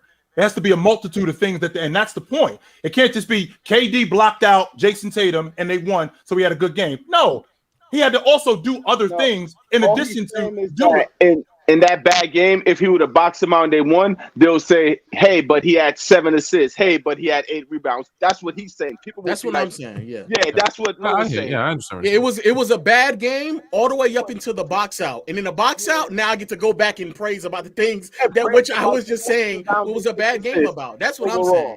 It's like saying if the Warriors won that game 7 in 2016 and then saying Steph Curry had a good series because he figured out a way to get it done. Like exactly. No, he had a terrible series. If Kyrie missed the shot and James didn't block Iguodala, now all of a sudden Steph had a great series. No, he didn't. He's not a bad series. They just figured out a different way to win without Steph having a good series. That's it. Right. All right, y'all ready to get into these super chats? Let's do it. I have one more question. Why are you asking the chat about KD? Kevin Durant is injured. Why do we have to talk about no, I'm KD? asking you because it's something to relate to you. No, Ron put a message up to the chat. Is Dell going to go crazy for KD? KD is hurt. Well, I'll put that up because Lo asked you a question about it. I understand. I think because Ron knows that KD. This is for Dub. Ron knows that KD is a generational talent. No way you got the sound bit. That's crazy. That's for tomorrow. If you know, you know. That's crazy. If you watch Gridiron, you know. That's crazy. All right. Go ahead. Is that the Magic and LeBron clip or no? Nah. That's the Trevor Lawrence clip. The Trevor Lawrence. Before the super chat, Orlando Magic owns Boston Celtics. That's it. Orlando got Hey, Dale, you laughing, yo? I hate that matchup. I hate it. If the playoffs started today and Boston had to see Orlando, I hate that matchup for Boston. Boston are winning 4 of the 5 games. You think they smoked them? Yes, I do. Oh man, I hate that matchup. I do. Yeah, it is a bad regular season. The good news is, if the playoffs started today, Orlando wouldn't be anywhere near the playoffs, so don't worry about it. Well, are you guys worried about Orlando beating Boston? Are y'all serious? No, who's worried about that? He ain't gonna worry about it because it's been already happening. He ain't gotta worry about it though. I mean, you guys don't think it's just nearly Boston? Like, we don't believe, like, we're not even looking at these guys. They're the worst team in the East. I just think Orlando have good length that can match up with their wins. You know what's crazy? I actually think last night Boston went into that game more focused against Orlando than they have before. But it's still lost. I actually thought it was a trap game. I think they was looking past Orlando because they got Miami tonight. That's what I thought it was. If I'm not mistaken, that's the end of the series, and I think they're like 3-1. I think they've only won 3-0. They didn't lose to them. They didn't lose to them one time. They beat them 3-0. It was good to see Jonathan Isaac back as well. First time. The pastor healed him, man. But chill about them getting ready for Miami though. Nobody's playing. Bro, he's been out like 20. Who's not playing? 19. One more time, Ops. Jaylen Brown, Marcus Smart, Al Horford, and Mark. So all them dudes are out. Yeah, Malcolm Brogdon, Al Horford, Jaylen Brown, and Marcus Smart. None of them. I just, man, this lower management thing is bugged out to me, B. But I got it. No problem. All right, fellas. Landon Turner said, I don't know if you guys remember me. It's been a minute, but ticket. Greater sign over chill. No question. Shout out Ireland. Wow. What's the crack, brother? How's the crack? Crack's good? Y'all laughing? Hey, no, that's a double entendre, though. That's really a double entendre, chill. In Ireland, it's like saying, what's up? You say, how's the crack? Crack's good? Okay. But chill, also you're asking them how's the crack, though, for saying. Right. Not crack cocaine. No. It's like, yo, what's going on, brother? How you doing? That's what that means. It's a greeting. When you're in Ireland. I'm about to say that would have been it would have been better. When I first went to Ireland, I was like, I don't smoke crack. What the hell are you asking me that for? I don't know. So yeah, it means, yo, what's going on? How you doing? What's up? It would have been better if you meant it the other way. I'm not gonna lie. Yep. You're toxic. Completely toxic. No question about that. If you look at there is right there. You need penicillin if you're gonna get around Dub. No doubt about it. I just like having fun, man. Yo, Joe Dab said, what do y'all think about the Lakers trade? We've all talked about it, but Dale, we haven't heard your take about it. How do you feel about the Lakers getting Rui? I don't know. I like Rui a little bit, but I don't. Is he a shooter? I think they need shooters. I don't know. I think he's another big body that could guard multiple positions, maybe occasionally knock down a three, but I don't understand the trade. Did they get draft picks? They gave away. They gave away a second. They gave up three. They gave up three twos, which you could get twos back. Yeah. Twos come a dime a dozen. You could get those back. Yeah, give up a two trying to get Gordon Hayward in the Lakers uniform, or give up picks to like somebody. I don't know. I don't know the rule, like what position, but I don't know. Maybe he wake up. I don't know. I didn't understand it. It's good to see Nunn probably get a fresh start. Nothing worked for him well in LA, so. No doubt. Aramis Jones tapped in. He said, "What's good, Fluent?" What's up, Aramis, man? Good to see you, brother. Hey. Alex Pickering said, been watching Player's Choice for about 4 months now. The panel's my favorite show. Mine's too. Much love from Australia. Good day, mate. Put another shrimp on the barbie. All right, go. Adrian Shake said, shout out the panel. Guys slight Homer Q, but how the fuck do the Bulls retool? They should blow up, but they aren't going to do that. Can you get a Brandon Ingram plus a Sengun?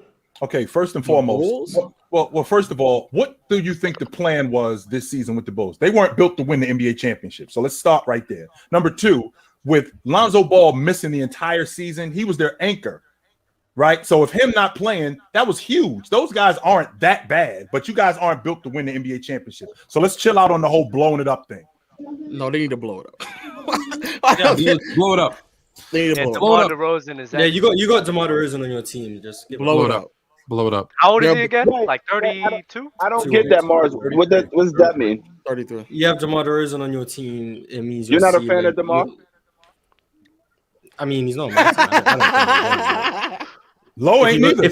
If he was on my team, I'd be depressed. I'll say that. If he was on my team, I'd be depressed. Really? What is wrong with DeMar DeRozan? Sorry. He's the worst player. He's the worst playoff scorer I've ever seen in my life. He's the worst good player I've ever seen. But regular Randle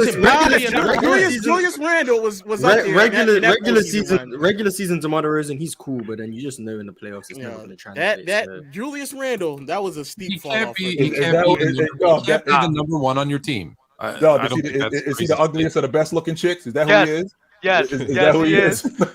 You know that six. You know that six that you think about. Like, you know what? I might go with that every now and then. The lights are about to turn on, and you got to get out. So yeah. But DeMar is in and out, not in and out the lineup, but I don't know his stats or his number, but DeMar DeRozan is what position? Is 2 or 3? He's a 3. He played a 2. He's a 3. Who knows anymore? Honestly, who knows? He's a 3. He's actually a 3. He playing the 3. He playing the 3 in Chicago. He played the 2 in Toronto. Right, overall in Chicago. Overall the 2 position, right? So can you believe that, Marz? He played the 4. Can you believe that? What is he doing playing the 4? Because he can't. Never mind. Let's go. Keep going. I'm that's what 4s do. Yes, it's because he can't space the floor. Because he can't space out the floor. That's why. How much better is Jimmy Butler than DeMar DeRozan? Two times at least two times better. A lot better. Noticeably. I know you're a skills guy. Hey, I know you're a skills guy. Regular season. If you want to make the case for DeMar and Jimmy Butler being close, that's fine. The playoff. I don't ever want to make that argument ever. I think Jimmy Butler is just a better player, but in the regular season, at practice and shooting. Wait. Dale, why are they close to you? Why is DeRozan better? Well, honestly, you won't try to understand me, but I just feel like other than San Antonio where it wasn't fully. I think Butler's has just always been in better position with better culture. Like a basketball culture in terms of organization. Like Chicago, I feel is like a little lackadaisical. You said what? Keep going, Dale. Keep going. For a decade. You said what? Not only was he in Toronto for a decade, if I'm not mistaken. Okay.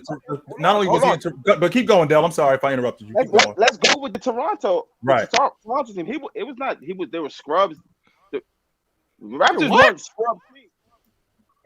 Listen, the Raptors were scrubs. They lost to LeBron James. Whoa. Dale, did you just say they were scrubs? I said they weren't. No, he's saying they weren't, and they just lost to LeBron. Okay, I want to make sure I heard that correctly. He's saying they weren't. They just lost to LeBron. Keep going, Dale. I'm sorry if I interrupted you. They lost to LeBron James. Right. You see what I'm saying? He would get them second round. I don't know. Correct me if I'm wrong. I don't know if they lost the Eastern Conference Finals. They did once. They did once. Like Toronto with him and Kyle Lowry, they were okay team, and it was because of DeMar DeRozan. So when you go against Jimmy Butler, of course Jimmy Butler's uprise with the Miami Heat has been good, but I don't think it's as far. It's not a problem. It's not to say as far that Butler is better, but by y'all saying 2 times and 3 times, I don't see that. I'm sorry, I just don't see that. I don't. The reason I said that about Toronto. The reason I said that about Toronto is because what you said, Dale, when you said that he's been in a better situation with like a better culture and whatnot, and so that's why I said. But he was in Toronto. Like Toronto's he built that though. He built that though. Him and Toronto. The front office built that. When DeMar got drafted by Toronto, it was not a good culture. Don't forget when he got here. Jay Triano was the coach. His first year, I think they win 40 games. The second year, like 22. Then they win 23. They change in executive. They change coach. It was Brian Colangelo back then. It was not a good culture to start with. It becomes one. They bring in Dwayne Casey. They rehire Masai. He makes some moves. If you remember, though, even with those guys, they were blowing it up. They were going to trade Lowry. They were going to trade DeRozan. The only reason those things didn't happen is because when they traded away Rudy Gay, they started winning, and they were like, "Oh, we're better without Rudy Gay," and that started the build. But that was 4 or 5 years into it, so it became a better culture. But he didn't come into a good one. And we also got to go ahead, Dale. I'm sorry, can't hear you, Dale. Can't hear you, Dale. I think DeMar always had a better culture besides Miami Heat, though. Like he always did. Wait, Chicago with Tibbs, with Butler? Yeah, that's not a good culture. Minnesota, where you're challenging your starters. Was Jimmy Butler even Jimmy Butler at that time? I get what you're saying, Dale, but for Jimmy Butler to then go to arguably the 2 worst like Minnesota might be the worst run franchise ever. Went to Minnesota and turned that team to a playoff team the first time since KG was there. Like instantly, just like that. Right, but the culture is built before he got there with Tibbs. He went like, no, Tibbs, Chicago. I get you that, but I'm saying he went to Minnesota. Tibbs was his coach in Minnesota as well, though. They had the same. That culture is still losing, though. The only way Tibbs is doing bad is in New York. Well, last year, like Tibbs, I wanted Tibbs in New York for the longest. I will never forget Tibbs for what he did to Kemba Walker. I don't want to bring that up today. I don't want to talk back. I do not want to cry, but I would never forgive Tibbs for that.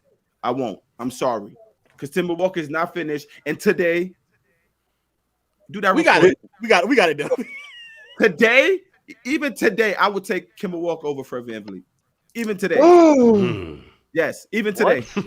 Yes. Damn it, Dale. Why'd you have to make me do this to you, bro? Wait. To Dale, Thibodeau, even the year before in Minnesota, they were losing franchise. He become not only a winning franchise when Jimmy Butler gets there, but I think they had like the 4th or 5th seed before he got hurt. Third. And then they dropped because he wasn't there. And then once he left, Tibbs lost his job because he went right back to being a losing franchise. So the team, I guess Thibodeau as a coach might have brought in some type of experience and culture, but the organization as a large part was just so damaged. For Jimmy Butler to come there and lead that team to the point in which they were a playoff unit on the 3rd best seed in the Western Conference. No, bro, Jimmy Butler did that. He essentially did almost the exact same thing out in Philly. And then as soon as they left, they realized it was a whole other bunch of problems that they had to continue to deal with. So I understand what you're saying in terms of culture, but in terms of basketball player, DeRozan as a scorer, especially as a scorer, I don't think anybody is going to argue with you on that front. Playmaking, defense, rebounding, basically everything else. I just would rather have Jimmy Butler, especially in the playoffs when his production tends to tick up a notch. I'd rather have Jimmy Butler. Not only that, Dell, but Jimmy Butler is stepping on the floor, unlike DeMar DeRozan, with the attitude that ain't nobody out here better than me. He's not going to blow you away with his skill set. He's not super duper athletic, but he has supreme. I think he gets that from his dad. Listen, he's not going to Michael Jordan. I get you. Oh, I'm sure of that. Other than DeMar going against LeBron, which is, other than against LeBron, I don't see where DeMar is on the court every time, hooping. Last year. This year too? Last year against Giannis. Last year against Giannis.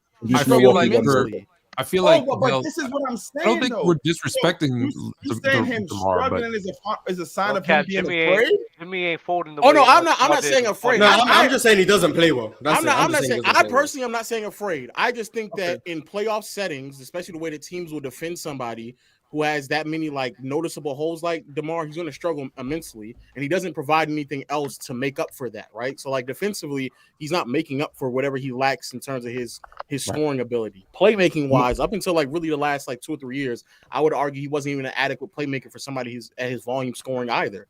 So there's just other things that people provide. That's sure. All. And I'm a big. Fellas. Anybody who knows me, no, I'm sorry. Go ahead. No, all right. Let's go ahead and move on from DeMar DeRozan. I'm just confused that 2 times Jimmy Butler's 2 times better than DeMar DeRozan. That's what Ox said. I just said I think Jimmy. Jimmy's not folding in 2018 the way DeMar did. He's not. You're right. You right, Lo. I said 2 times. I meant to say 3. That's Ox. That's Ox. All right, you can't get up with Ox, dog. Into the super chats, none other than Aramis Jones said B.I. Brandon Ingram also comes back this week, supposedly. He did an interview yesterday. Stating his toe still hurts, but he's the freshest one on the team currently, and the injury is a little better, but sore. So he's going to play or try and play through it. I don't know what that means. Dell. Maybe he heard us. Hey Dell, how many games you missing? Dell, how many games you missing, Dell? If you stub your toe. He's on the phone. He's on the phone. So until he gets back, it's actually a second part to the super chat. He said that BI super chat was an update on what's going on with this injury situation since the last few segments. It was brought up, by the way. Also, Fluent, go ahead and give us OG for Jackson Hayes, Devontae, Garrett Temple, Will Herman Gomez, and maybe we'll throw in a first round pick. How you feel about that, Fluent? OG for all of them, and I need the first round. I don't want to lose OG, but I'll take that package. Done. I'll call up Masai right now. Do you think Toronto should rebuild? Fluent? Should they? Yes. Will they? No. Okay. The mix. They've got a lot of talented players. How long are they going to give it until they say, okay, it's not working? There's something wrong internally. Trust me, where there's Coach Jackson always used to tell me, where there's smoke, there's smoke. Where there's smoke, there's fire, right? Everybody's saying that there's complaints coming out of there. People aren't happy with their roles. They're not happy with each other. There's something there that needs to change. And is it Nick Nurse? Did he lose the team? I don't know. Is there some, we had the thing where Thaddeus Young and Scotty Barnes got into it at halftime. There's a bunch of stuff going on there. So they need to figure that out. And if it means addition by subtraction, then so be it. You don't think that there's too many mouths to feed on that team? Because that's why I see with the Raptors, there's just too many guys that's really good and has potential. So it's I don't know. It's too many forwards and no shooters. Yeah, it's too many forwards and no shooters. Yeah, they have a bunch of guys who need the ball. Like Van Vliet needs the ball in his hand to score. Gary Trent is the one guy who can shoot. Okay, and every time he gets the ball, he does, even when someone else is open. So it's not, there's no shooter. So even Scotty Barnes is better going to the hoop. Pascal Siakam, that spin move in the lane, they're all just give me the ball and let me drop. You can't. It's not a good makeup. It's not a good makeup. So they gotta figure out who they want. OG, it's tough, man. A guy who can shoot threes and play that kind of defense, we're talking all first team defense level. It's tough to give a guy like that up. So. I'm sorry. I don't know if y'all called me. I was on mute. How many games would you miss if you had a sore toe? If you stubbed your toe, you stubbed your toe. You got a toe contusion. Toe contusion. Honestly, I wouldn't miss any game. But to be totally honest, just people be having like when they say a ligament torn in their finger, that's a jam finger. That's all that means. When they say first of all, BI has a toe contusion and he's been out for contusions and sprains take weeks to heal. Broken bones and torn ligaments take months to heal. Period. When I'm telling you, when they say ligament, like ligament in the finger, I've literally sat next to Joakim Noah, and he said, "Yeah, most of the time it's just a jam finger." Out his like that's what. But do you think that BI would be sitting out for his finger back in and went back to play? Like people would have left. Like it's just I think Stan Van Gundy and KD had this back and forth the other day on I seen it on the Jump or something yesterday on Twitter. It's just the new run we in. That's all. I don't think so.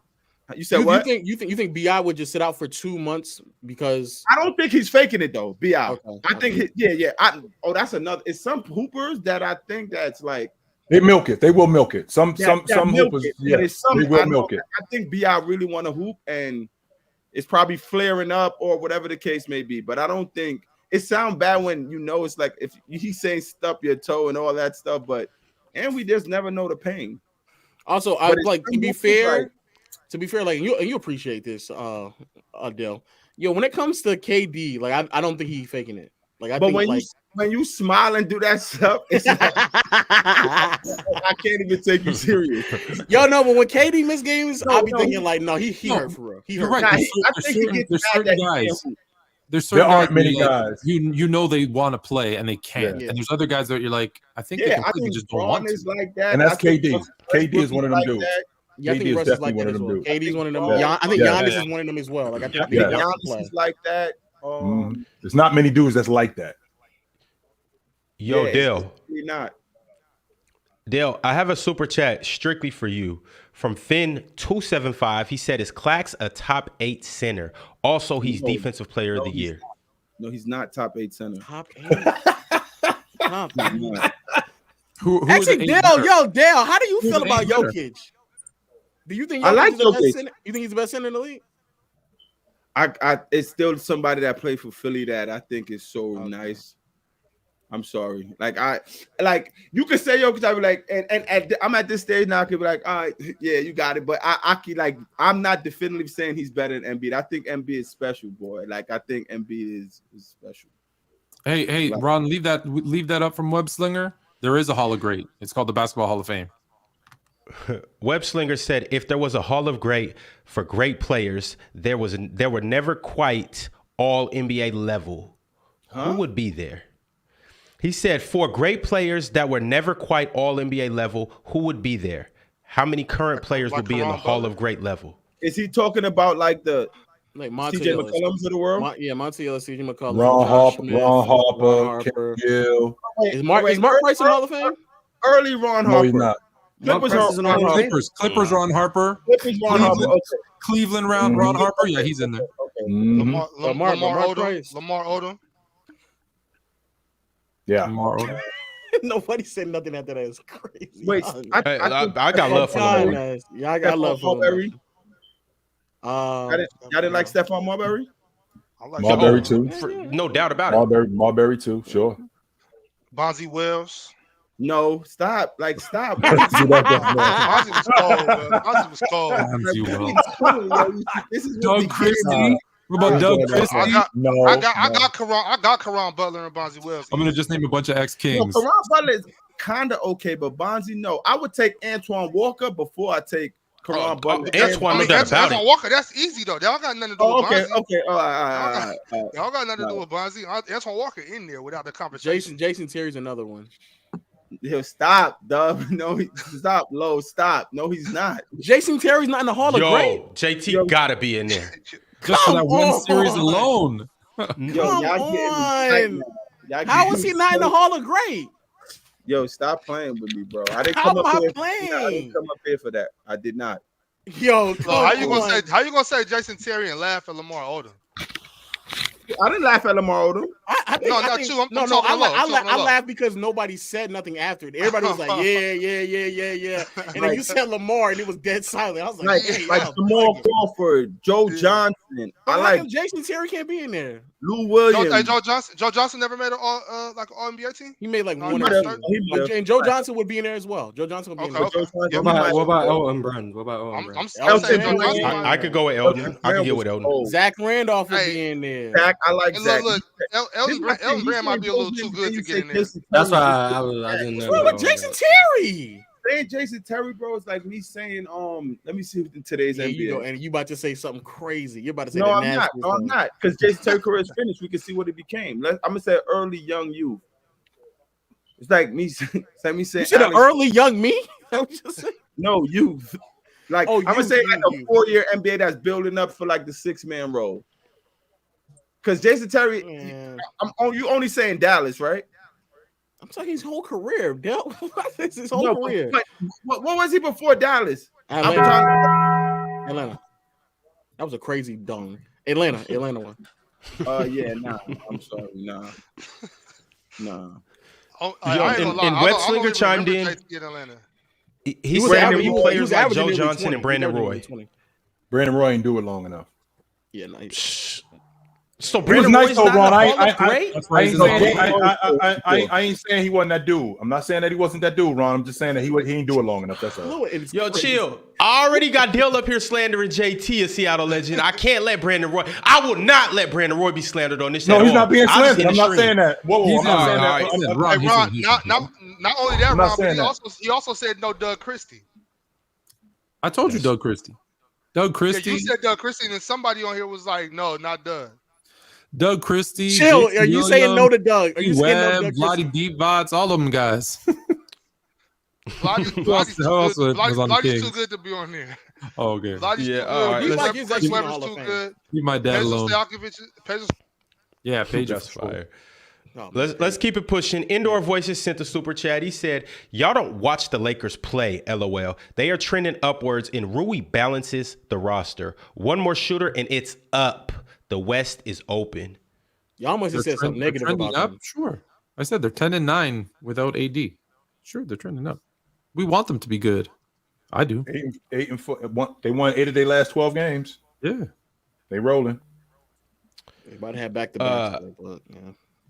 Jay Saucy came through with the super chat. He said, I know Dub's not here. Well, since Dub's not here, we'll let his buddy chime in his place. Hello, Marz. But is there anything the Miami Heat can do to get better before the deadline? Because we suck. We struggling to beat hurt teams. You suck? They in 6th place in the East. They don't suck. Easy. Yeah, Miami sucks. They should blow it up. I'll speak on Dub's behalf. Blow it up. Yeah. They should blow it up, actually. The offense isn't very good. They don't suck, though. Go ahead, Marz. I'm sorry. I apologize. If you had to say something, I think you prioritize a 4-man. I don't know what's available, but if you had to... You have to get rid of Duncan Robinson somehow. I don't think it's possible with his contract, but you have to get rid of him. I think Kyle Lowry's expendable, and you have to try to get a power forward. Maybe if Gordon Hayward's on the market. What about a center? Wouldn't you go? What about a center and move back? Why not? Yeah, why not get the center? You could do that. You need someone in the front court. You need front court strength. Lakers should get Duncan Robinson. Bro, the way he's shooting, the Lakers could take. I understand missing shots, but he could still shoot low. You know that. Like for the money though that he getting paid because he can. If anyone would take a flyer on Duncan Robinson, it would be the Lakers. Please stop. They would. Y'all just want me to rant, huh? No, you fight that your Lakers would do that? No, they would. And I would have to become a Kings fan. I'm sorry. I'm not. I just can't do it no more, bro. What you got? You be lighting the beam? Yeah, I'll be lighting that beam up, boy. I'll be lighting it up. Yo, Kenny McCoy said, when can I get on Fluent and chill? Thursday. We here. Thursday at 9 o'clock. Come through. Let's go. Hey, Kenny would be a good look for you guys, too. It was one episode where he came on cooking. I think it was Ticket vs. World. Not gonna say cook Ticket, but he had a good performance. So he wants so basically what these people want is they want to come on our show and they want to hand them the mic. Listen, if you come on our show and you think you're gonna cook, you got another thing coming. I'm telling you that right now. So if you coming on our show, you're gonna get. If you coming on my show, don't come to my show to battle rap me. If you want to come and rhyme with me, let's do that. But don't come in my show to battle rap me because you're gonna get ate up. I'm telling you that right now. That's not what happened when I came there. That's exactly what happened when you showed up. That's exactly what happened when you showed up. Chill. With that being said, because I'm really vouching for Kenny for real. With that being said, Kenny, he an older guy, so I think he gonna come and vibe with you guys. I don't think he gonna come up there trying to let's do that. That's what I'm talking about. Words. That's what I'm talking about right there. Hey, Lo, I think my mic was muted, but you got your mind right with that Kings fan statement you made. Come on over, brother. I'm about to throw my C Web jersey on, man. I'm gonna throw that C Web jersey on and get it right. All right. Yeah. Wow. How about that? Wow. And same thing with this dude in the chat, Christian. Shut up. Give me a break. What is going on? These dudes are so goofy. I'll cook you on a LeBron. I'll cook you on LeBron. You ain't cooking now. You won't even cook eggs. Shut up. Oh wow. Fast. Let's go. Next super chat, Ron. We cooking now. You see, it's that number 3 spot, right? Yeah, I wrote you the other day. That's your greatest. That's the greatest. Honestly, that might be. Yo, no way he about to do this. That might be like top 2 greatest take ever. Yeah, Bobby calling the Kings. I don't. Wait, you said the Kings are going to be like a good top team? 4 or 5, right? Oh, for real? Oh wow. I said there was going to be a top 3 team. Playoff team for sure. Like he said for sure. He was adamant. He was.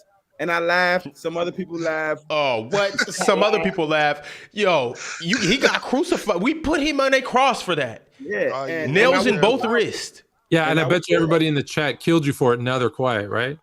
I believe. I was one of them, Bob. I ain't gonna lie. I had y'all on the outside of the playing tournament. I was lucky feeling self-conscious that episode. Yeah. Like, damn, maybe I should act like my computer died or something. I did not have them that good. No, I didn't. I'll be like, bro, Bobby did his thing with this one. Bobby did his thing for sure. I'm gonna go get a Light the Beam t-shirt, man. Let me go now. All right, so Adrian Shake said he scored 42 against the Bucks team, got injured. Who scored it? Well, who did? I think we're talking about DeMar DeRozan. DeMar had one good game in the playoffs. All right, good game. Omar Hansen said Cavs beat the young Celtics in 2018 conference finals, not the Raptors. We're saying they beat both of them on the way to the finals. Right, they did. They beat both of them. They swept the Raptors in the semifinals and they beat the Celtics in 7. And Raptors had home court. I remember that. Braun was spinning, doing left-hand hooks. I remember. Man, I ain't gonna lie. That Braun was crazy. Remember that Braun is disrespectful, dog. 2018 Braun is goated. Yeah, that Braun. He was doing left hand. I'm like, oh nah. He went from struggling against the Pacers to got to the Raptors. Like, oh no, I know y'all. Don't worry, I got y'all number. Don't worry. No, I'm not gonna lie to you, Lo. I remember him hugging Victor Oladipo at the end of that game. At the end of that game 5, at the end of that game 7, he had that look on his face, like, man, I'm glad we ain't got to play these dudes again. I swear. And then proceeded to go to Toronto and was like, oh, this is light work. This is light. But I love Braun now. Braun is hooping, man. I'm glad we got to play these dudes. Hey, could Braun get MVP this year? Legend. No. Ron, you said that he's just as good as he was a decade ago. That is insanity. I see LeBron at 38 dropping 37 and 11. I'm like, I don't know. When you guys say now the box scores now. That's crazy. Now the box score matter. The box scores always matter. I was with you on this earlier when he was saying this. I was like, Ron, you got to stop saying that. But over these past 3 weeks, I'm just like, bro, what's really going on right now? Like, what's up with this dude? What's up with this dude, Joe? You gotta chill. I can't. 37 and 11, 32 and 9. Numbers, his impact is not the 38. same. Right. No, that's a fact. That's a fact. Well, here's the thing, though. Forget 2007 Cavs swept. This him throwing teams on his back and throwing them the same everything in that same team, they'll probably get swept. I'm not going to say that these numbers are empty, but him throwing teams on his back and taking them to the playoffs and taking them to the playoffs, them days is over. No, them days are over. We ain't doing that no more. So. That's just his overall feel for the game for himself in this position is probably not as the same. But his numbers, his passing, getting boards, getting 6-7 boards, and him getting buckets, he's gonna average probably 25 to 26 points until he retires, which is scary to say. It's crazy. If they can get in that top 6-7 seed in the next three to 4 weeks, he could be third. He could be third team or second team or NBA. Okay, he's probably gonna be third team All NBA regardless. Yeah, right. Y'all gotta remember how tight the West is. They can go on a good run, and some other teams could lose, and they could easily be in the 4th, 5th seed. AD is supposed to be coming back soon, supposedly. I don't think they said that last week, and they said that last week was supposed to be this week, and then injuries is really mad whack, yo. Like super whack. They super. Hey, Dale, you laughing, yo? They super whack, yo. They are. No, yo. I'm not laughing. I'm mad. I wanted to see Braun versus KD January 30. We haven't seen these dudes 4 years, Lo. 4 years now, Lo. I wanted to see that too. Damn. Like, come on. It's really sad. All right, y'all. On to the next super chat. I am Steven Allen said, shout out Ticket. He be keeping it real on here. Chill, a LeBron meat rider. How do you constantly praise a guy that leaves when the situation goes bad? Hey, goofball. Do you know what leaves when the situation goes bad means? James has played out every contract that he's been under. So what are you talking about? He leaves when the situation goes bad. He honored every contract that he played under. He's still in Los Angeles, and he signed an extension. So since we're talking about quote-unquote meat riding, who is your guy? Oh, let me guess. I'm pretty sure it's the bald head dude that used to play in Chicago. You got some nerve calling me a meat rider, goofball. Oh, wow. Damn. Said to say he got put in his place. Indoor Voices said, not title contenders, but if healthy in another move, the Lakers can win the West. The Lakers can win the West. Nobody is scary in the West. I wouldn't say that, but y'all got it. Y'all still kind of. I ain't going that far neither. Yeah, I can't say nobody in the West is scary. I don't know if y'all see what's going on out in Denver, but y'all can keep believing that. Marz, who's your scariest team in the West? Denver. No ifs, ands, or buts? Denver and Memphis. And it's nobody that Denver doesn't want to see? No, I don't. I think Denver don't want to see the Pelicans. I think they don't want to see Memphis. I don't think there's teams they would rather avoid. But if I had to have a favorite in the West, I think it would be the Denver Nuggets.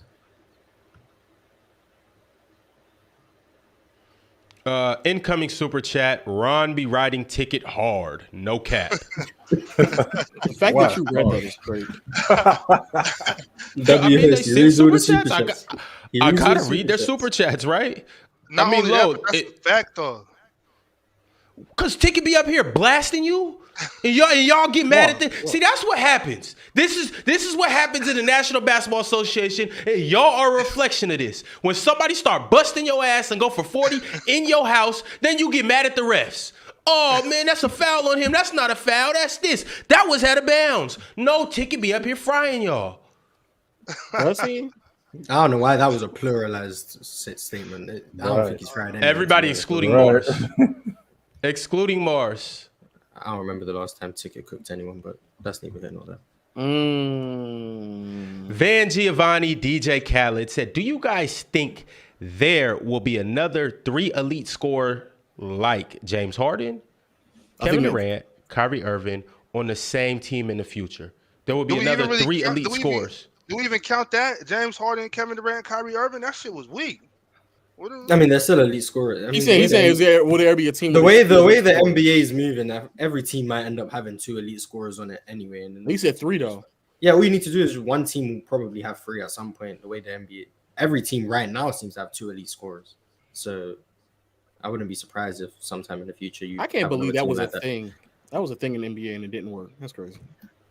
It would have worked if they didn't get hurt, but there's only one basketball. All that shit. It is. The team. They were great. They got hurt. That's what they got hurt. I think they could have beat the Bucks. That defense was cooked. Yeah, I think it was a 50-50 with the Bucks. I think they easily beat Atlanta, and I think they beat the Suns. So I think they were very valid title contenders. They just got hurt. I guess. All right, y'all. Moving along. Chase Richards said, Marz, you couldn't save Dub. Ron and Bobby deep fried. That was really nasty for Dub. Shit got ugly for Dub. I mean, based on what I heard today, it sounds like you guys are just arguing nonsense. But Maybe. Of course, maybe Marz. It's not. Look, Marz, you can't avenge him now. Just let it go. No, I'm not saying. Don't try to start no shit, Marz. I'm not arguing. I'm just saying if the whole argument was based on one game. They trying to hear that. Don't start it. It's too late to avenge your. This sounds like a trash argument, to be honest. I don't know why you guys were arguing one game. I mean, you're right though, because today I don't think we properly represented what happened on Sunday. But that's because, you know, Fluent jumped in there, you know, Ticket jumped in there a little bit, you know. What happened on Sunday? What I miss? Apparently, your boy Dub getting murdered, massacred. What was the topic? Luka versus Bron at 23. It was more than that though. It was Luka versus Bron, and then he jumped off another cliff. Oh, what were the cliffs? Wait, why is the Luka Bron 23 a cliff jump? Dub needed me for this one. I had to be there for that. I wasn't paying full attention. I was just in the chat. Dale, you would have died with him. You would have got massacred. Just tell me why Luka at 23 versus Bron a cliff jump.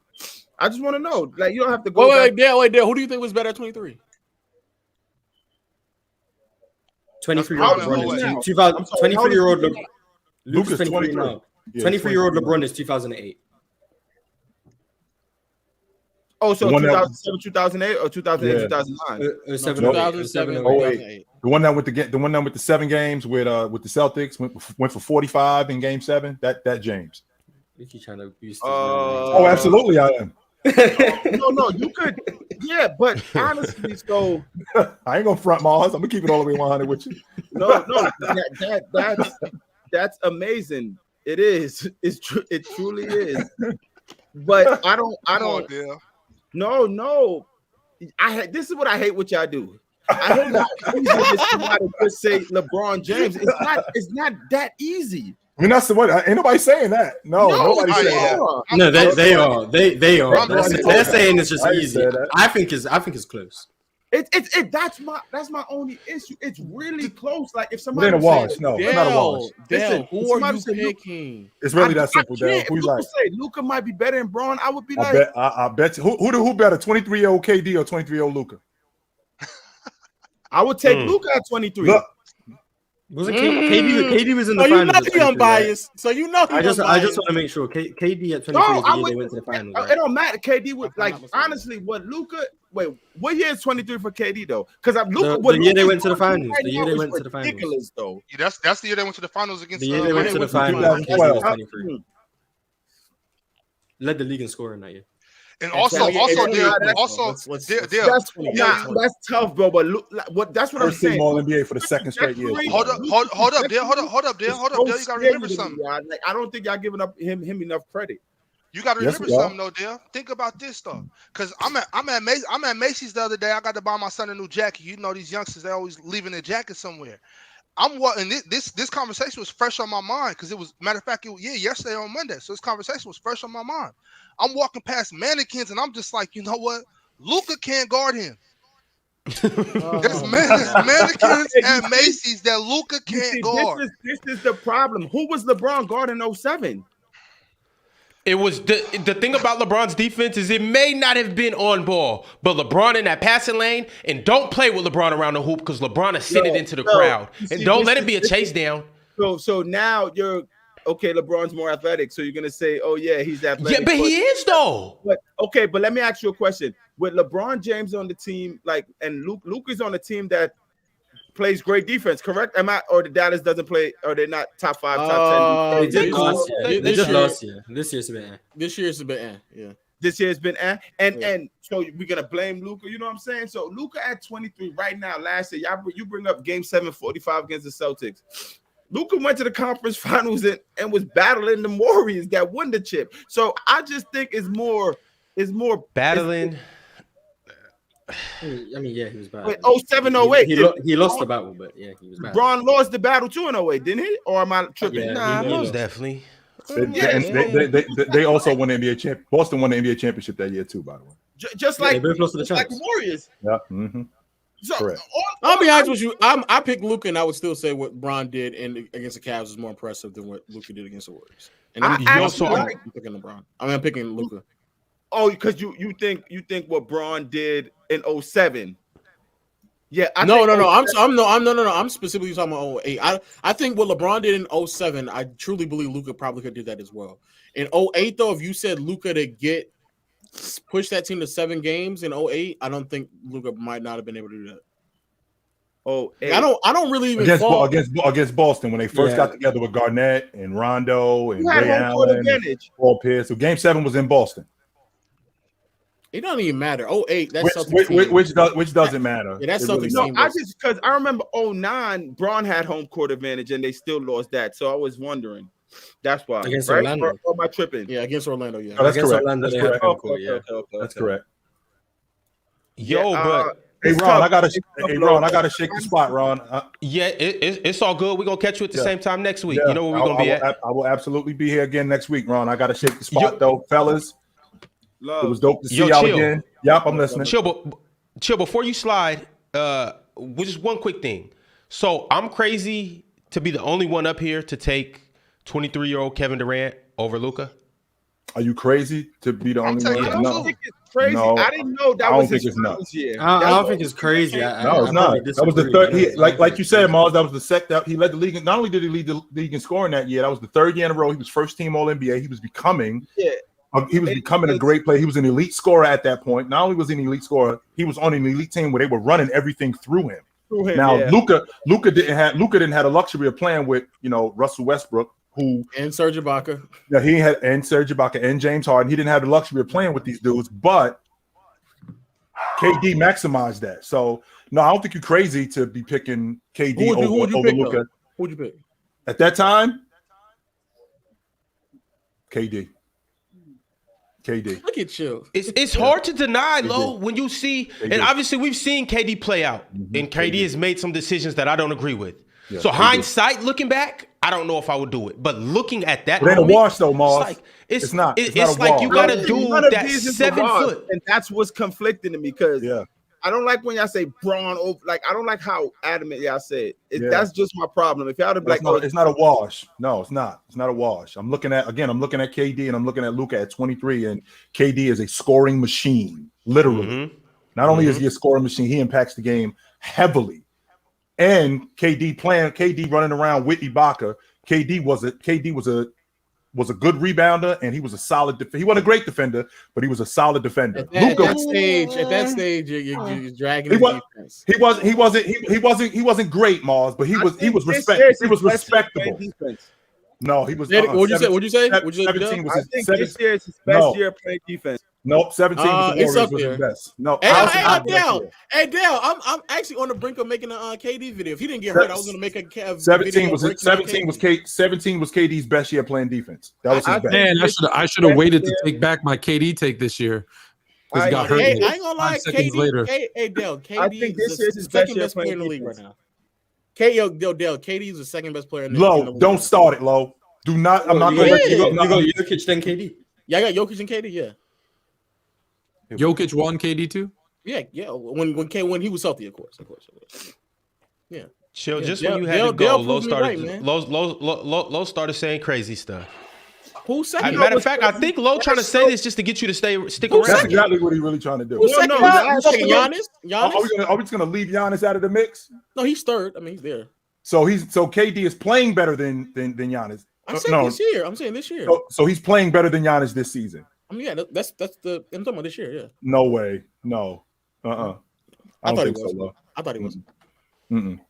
I love the defense, the playmaking. The scoring was historic, like historically. It was actually very impressive what he was doing scoring. Keep saying historic when I already told you, Lo, that a month ago, less than a month ago, he was doing the same thing a year ago. No, he was not. He was not scoring to this level a year ago. That's 60, 40, 90. I told you, Lo, the same time last year, 55, 57, 55, 80. Same thing. I had to double check that because I do not think you can go fact check me on that. No question about it. Oh, and by the way, please don't let me leave out, Lo. The Brooklyn Nets at that point were in second place when he was doing that. He was doing the same thing. He wasn't shooting 55% when they were. He had a 15-game split. It was not the same shooting split. Once again, he had a 15-game stretch during that season where he went 57, 55, 80. Up until December the 28th, he had a 15-game stretch. Go fact check it. That's correct. 80 from the free throw. That's what he's saying. I'm pretty sure I can find a 15-game stretch where he was. What was KD? What were you saying? But this KD was doing season though. That's what I'm saying. I'm talking about the whole season. This is the whole you season. talking about in 15 games. He's doing it for the whole season. Because we had this conversation. Today is the 24th of January. We had this conversation a little less than a month ago about where the Brooklyn Nets were and what KD was doing up until that point. That was the conversation that we were having. Also, and he was doing something very similar to this. Same thing. What were those, real quick before you go, what was those shooting splits in those 15 games? What were they? Say it again. 57, 55, 80. 80% on like 89, because 80 is gross for him for the free throw line. There's a 16 game stretch where KD is shooting 61, 41, 90, 96, scoring 30 on seven rebounds and 6 assists. He's also a better playmaker this year than I think he was last year as well. And defensively, without a doubt, I think he's better this year than he was last year. That's not ridiculous. That's not ridiculous to say that. And I understand what you're saying. I think the defense and being more attentive as a playmaker, it just means a lot. And making up for what he was last year. Now you're more. Chill, is that ridiculous to say? Yes or no? Is that ridiculous to say? No. Man, KD. I was about to get my KD bag, Dell. You had to start calling me Dell and winning. It was gonna be ridiculous, bro. Nah, I don't want to do that. I'm gonna shake the spot, bro. All right. We'll catch you next time. I know where to find you dudes. Next week I'll be back. We'll be back in effect. So be easy. All right, chill. Thursday. Yep. Out. I don't. All right, I so don't like the not from the panel, but I don't like the. Well, I don't care for it, but it's weird. Like the chat with this, I guess is they running narrative that I have to be like I don't think understand like I'm sorry, Kevin Durant is really like my friend, you know, and it's sad I have to say that. So I'm not boasting it. So, but people be like, "Oh, Del Durant, Del this, Del that," like. It's some shit like stuff during games or whatever. Had I hit him up about it, be like, that was tell him that he hooping this shit, dog. Yo, my last hit up was like, what got it into you? Like it's only defense though, because honestly, Lo, you might hate this. His offense really don't surprise me. Like his efficiency, how he could be at the back. Okay. Like, that's why I say I think this is best year. The accuracy surprises me. Of course, but the accuracy is like him just get to the same spots. You know, no, for sure. Yeah. But his defense, bro, he really was clamping this year to me. Like I like, of course, the Warriors with all of them doing it was phenomenal. But this year, when no one say that the Brooklyn Nets don't play defense, no one say all this stuff. Like him.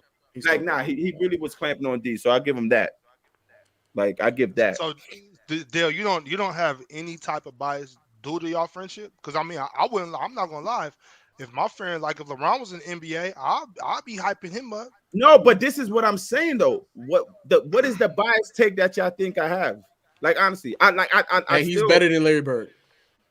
I don't think that's biased. I think he's super biased. I think he's a better basketball player than Larry Bird. I think you thinking KD is the third best player ever is biased. I think that's biased. No, like watching basketball, I think he's the third best basketball. I get that's what you believe. I believe Dale, you know what's crazy? I think Larry Bird at 200 is sick. Yeah, to follow that up with him saying that is also crazy. Okay, but I think the two go together, which makes it biased.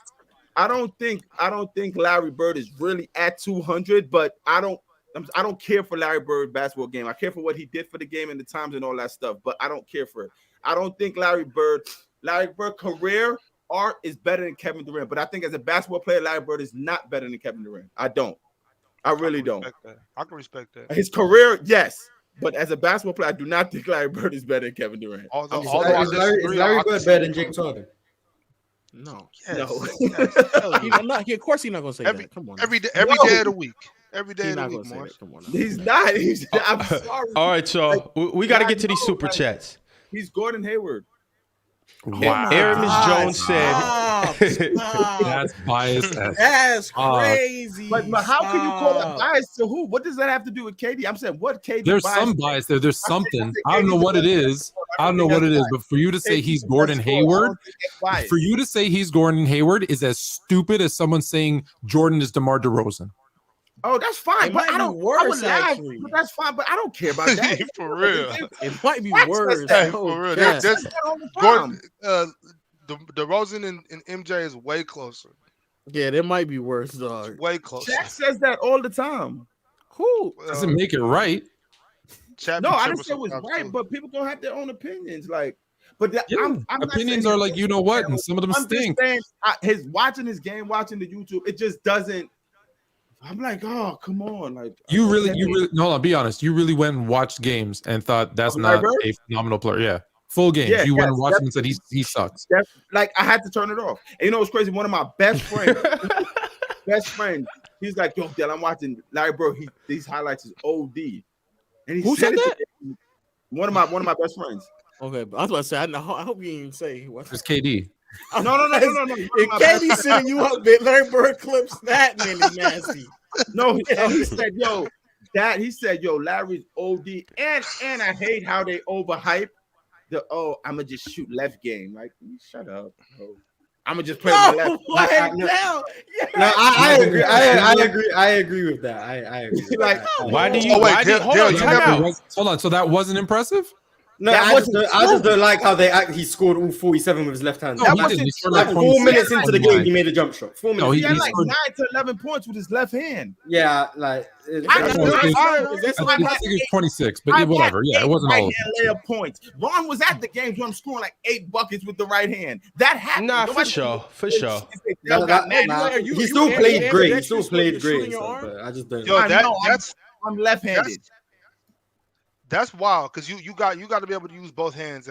If you're 13 years or older, you need to be able to use both hands. Understand? I understand you. No, can y'all shoot with both hands? I mean, not really. I can, but I'm ambidextrous. That's not the norm. I can't shoot a 3 with my right hand and it looks good. No, I can't do that. 15 feet and in, yeah, I'm cold with my left. Yeah, I get a floater in and out dunk with the right. Right is good, but. Every bucket Larry Bird had with his left hand, I can do that with my right. He wasn't shooting; he was doing left hand shimmy like stop, like come on. It's more so, and I feel you, Dale. It's more so just the fact that you had the audacity to look at another team and be like, you know what? I'm gonna give y'all 40 with my left hand tonight. He didn't have 40 with his left. That's what gets me mad. No, I get it. It's just more so the fact that he was talking that good shit. And then went out there and gave him 40. I know it wasn't all with his left, but it's the fact that he was cocky enough to come up here and say that. Started out the game frying with his left. Dell's friends, we gotta tell him to leave too because he doesn't think Bird's top 10 either. So that's my peer. That's my peer in house. That's my peers in your house with the he don't think Bird's top 10 either. So doesn't think Bird's top 10 either. But he got him number 11 though. 11 though. Yeah, 11. Dale has him 200. But Dale, you did 200. Let me really try to rank Larry. You're telling me Larry Bird's not top 15 for you all time. Dale, you didn't used to watch the NBA classics, Larry Bird's in the 80s versus Magic. Yes. Listen, is Bird over Magic? Really try to rank Larry Bird right now for me as a basketball player. Of course he is, Marz. You know he is. I hope so. You know, Bird is over Magic, right? No, Dale. I think Magic Johnson. Yeah. You see, y'all gonna get mad because Bird is your Magic. No, Magic might be like 188. See, I'm joking. No, you're not. You're not. But you're not joking, though. No, you're not actually joking. No. I'm really gonna do it based on putting their careers and what they did for the NBA. No. How you view it? No, how you view it? Don't play right now. You can name 187 players. You can name 187 players better than Larry Bird. That if they like, all right. So if they you're stuttering. Right, yes or no? Can you do it? Listen. You didn't force me to. I have to give my standards now. If we're chucking the ball up in the middle of the court, right, and we're playing 3 dribbles, 1-on-1, right? Dale, I know you're not about to do what I think you're about to do. Dale, this is nasty. Dale, this is nasty. As an NBA player for his career, you got 187 players better than Bird. Our way with the career and stuff, because my way, Bird gonna really be down there. My way, how I'm viewing stuff. Yeah, so say it. The same way that you got KD. No, the same way you got KD number 3. Where's Bird at? Okay. Don't nobody want to play Bird in 3 dribbles though. That's what I'm saying. Bird gonna bust ass in 3 dribbles. Like that's easier for him. Wait, what? In 3 dribbles, Larry Bird is gonna cook whoever you're talking about. Who is Bird gonna cook in 3 dribbles? Everybody that you're about to talk about. Ron, is he joking? You know his face. No, Ron, he's not joking. Ron, he's serious like a motherfucker. No, let him count. Hold on, don't interrupt him. Let him count. You know what, Ron? I'm not to take over the show, but maybe hold on. Mute Dell, let him count his people, and then we do some super chats till he's ready, because I feel like he's going to take a long time to count. You think Larry Bird would beat CJ McCollum in 3 dribbles? That's a serious question. Yes. In his sleep. Bro, he's not gonna even. Come on, Dale. In his sleep. What are you talking about? Okay. Man? Okay. What about Lamar Odom? He would beat Lamar Odom. Okay. Maybe not. Maybe not. Yeah, Lamar Odom's 189. Maybe not. What about Jamal Crawford? What about Jamal Crawford? He's not beating Jamal Crawford with 3 dribbles. Not at all. Everybody that you named, he beating 13-0. Steve Francis? 13-0. He's not beating Steve Francis. Stephon Marbury? 13-0. No. I don't even need to ask about Gilbert Arenas. Gilbert Arenas? 13-0. Hell no. Hell no. All right. No, keep going. You know I can get in the nasty bag now. I'm about to start calling Bird Mr. 13-0. He beating everybody 13-0. I know. Kobe, no. T-Mac, no. Paul George, no. Yes. Grant Hill, beating Paul George ass. Grant Hill, no. Dirk. Hold on. Hey yo, KD, since you're watching, if Bird 187, you 188. I got a crazy call. Hold on. Yeah, he calling you. They calling you. He's number 188. They calling you right now. They like, no, he's crazy. All right, he beating KD 13-0 too. I mean, Ron, we got like 75 super chats, bro. You don't believe whatever, but can I do my list? Let me see. Think about the list and come back to us. All right, y'all read super chat. All right, cool. Aramis Jones says, so much for today's show being a chill vibe. LOL. Overall, it was. It was. Midnight said, Future versus old heads, and the old heads cooked the Future. That's crazy. Future dirty. Leovold said, Ron, you ruined the vibe. L host. Facts.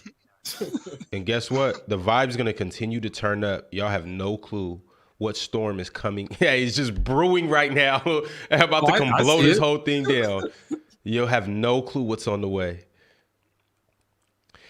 Eli the Misfit, whatever it might be. He said bad shooting. Eli the Misfit. Eli the Misfit. My bad, Mr. Misfit. He said bad shooting does not mean a bad game. Be effective elsewhere. Okay. Sai said we talked about LeBron way too much. Facts. Overrated. Okay. Chase Richards said Dub was using this one game to say Luka is better than LeBron. Go watch the vid yesterday. Low and Marz, you guys weren't even there. It was ridiculous. That was crazy. I can't believe y'all did that. Bird could beat CJ McCollum. It won't even be a good game. Matter of fact, forget 13-0. We'll go 15-0. Oh wow, they doing the All-Star draft right before the All-Star game starts. What, for real? Someone sent a super chat about that. Someone sent a super chat. That's dope.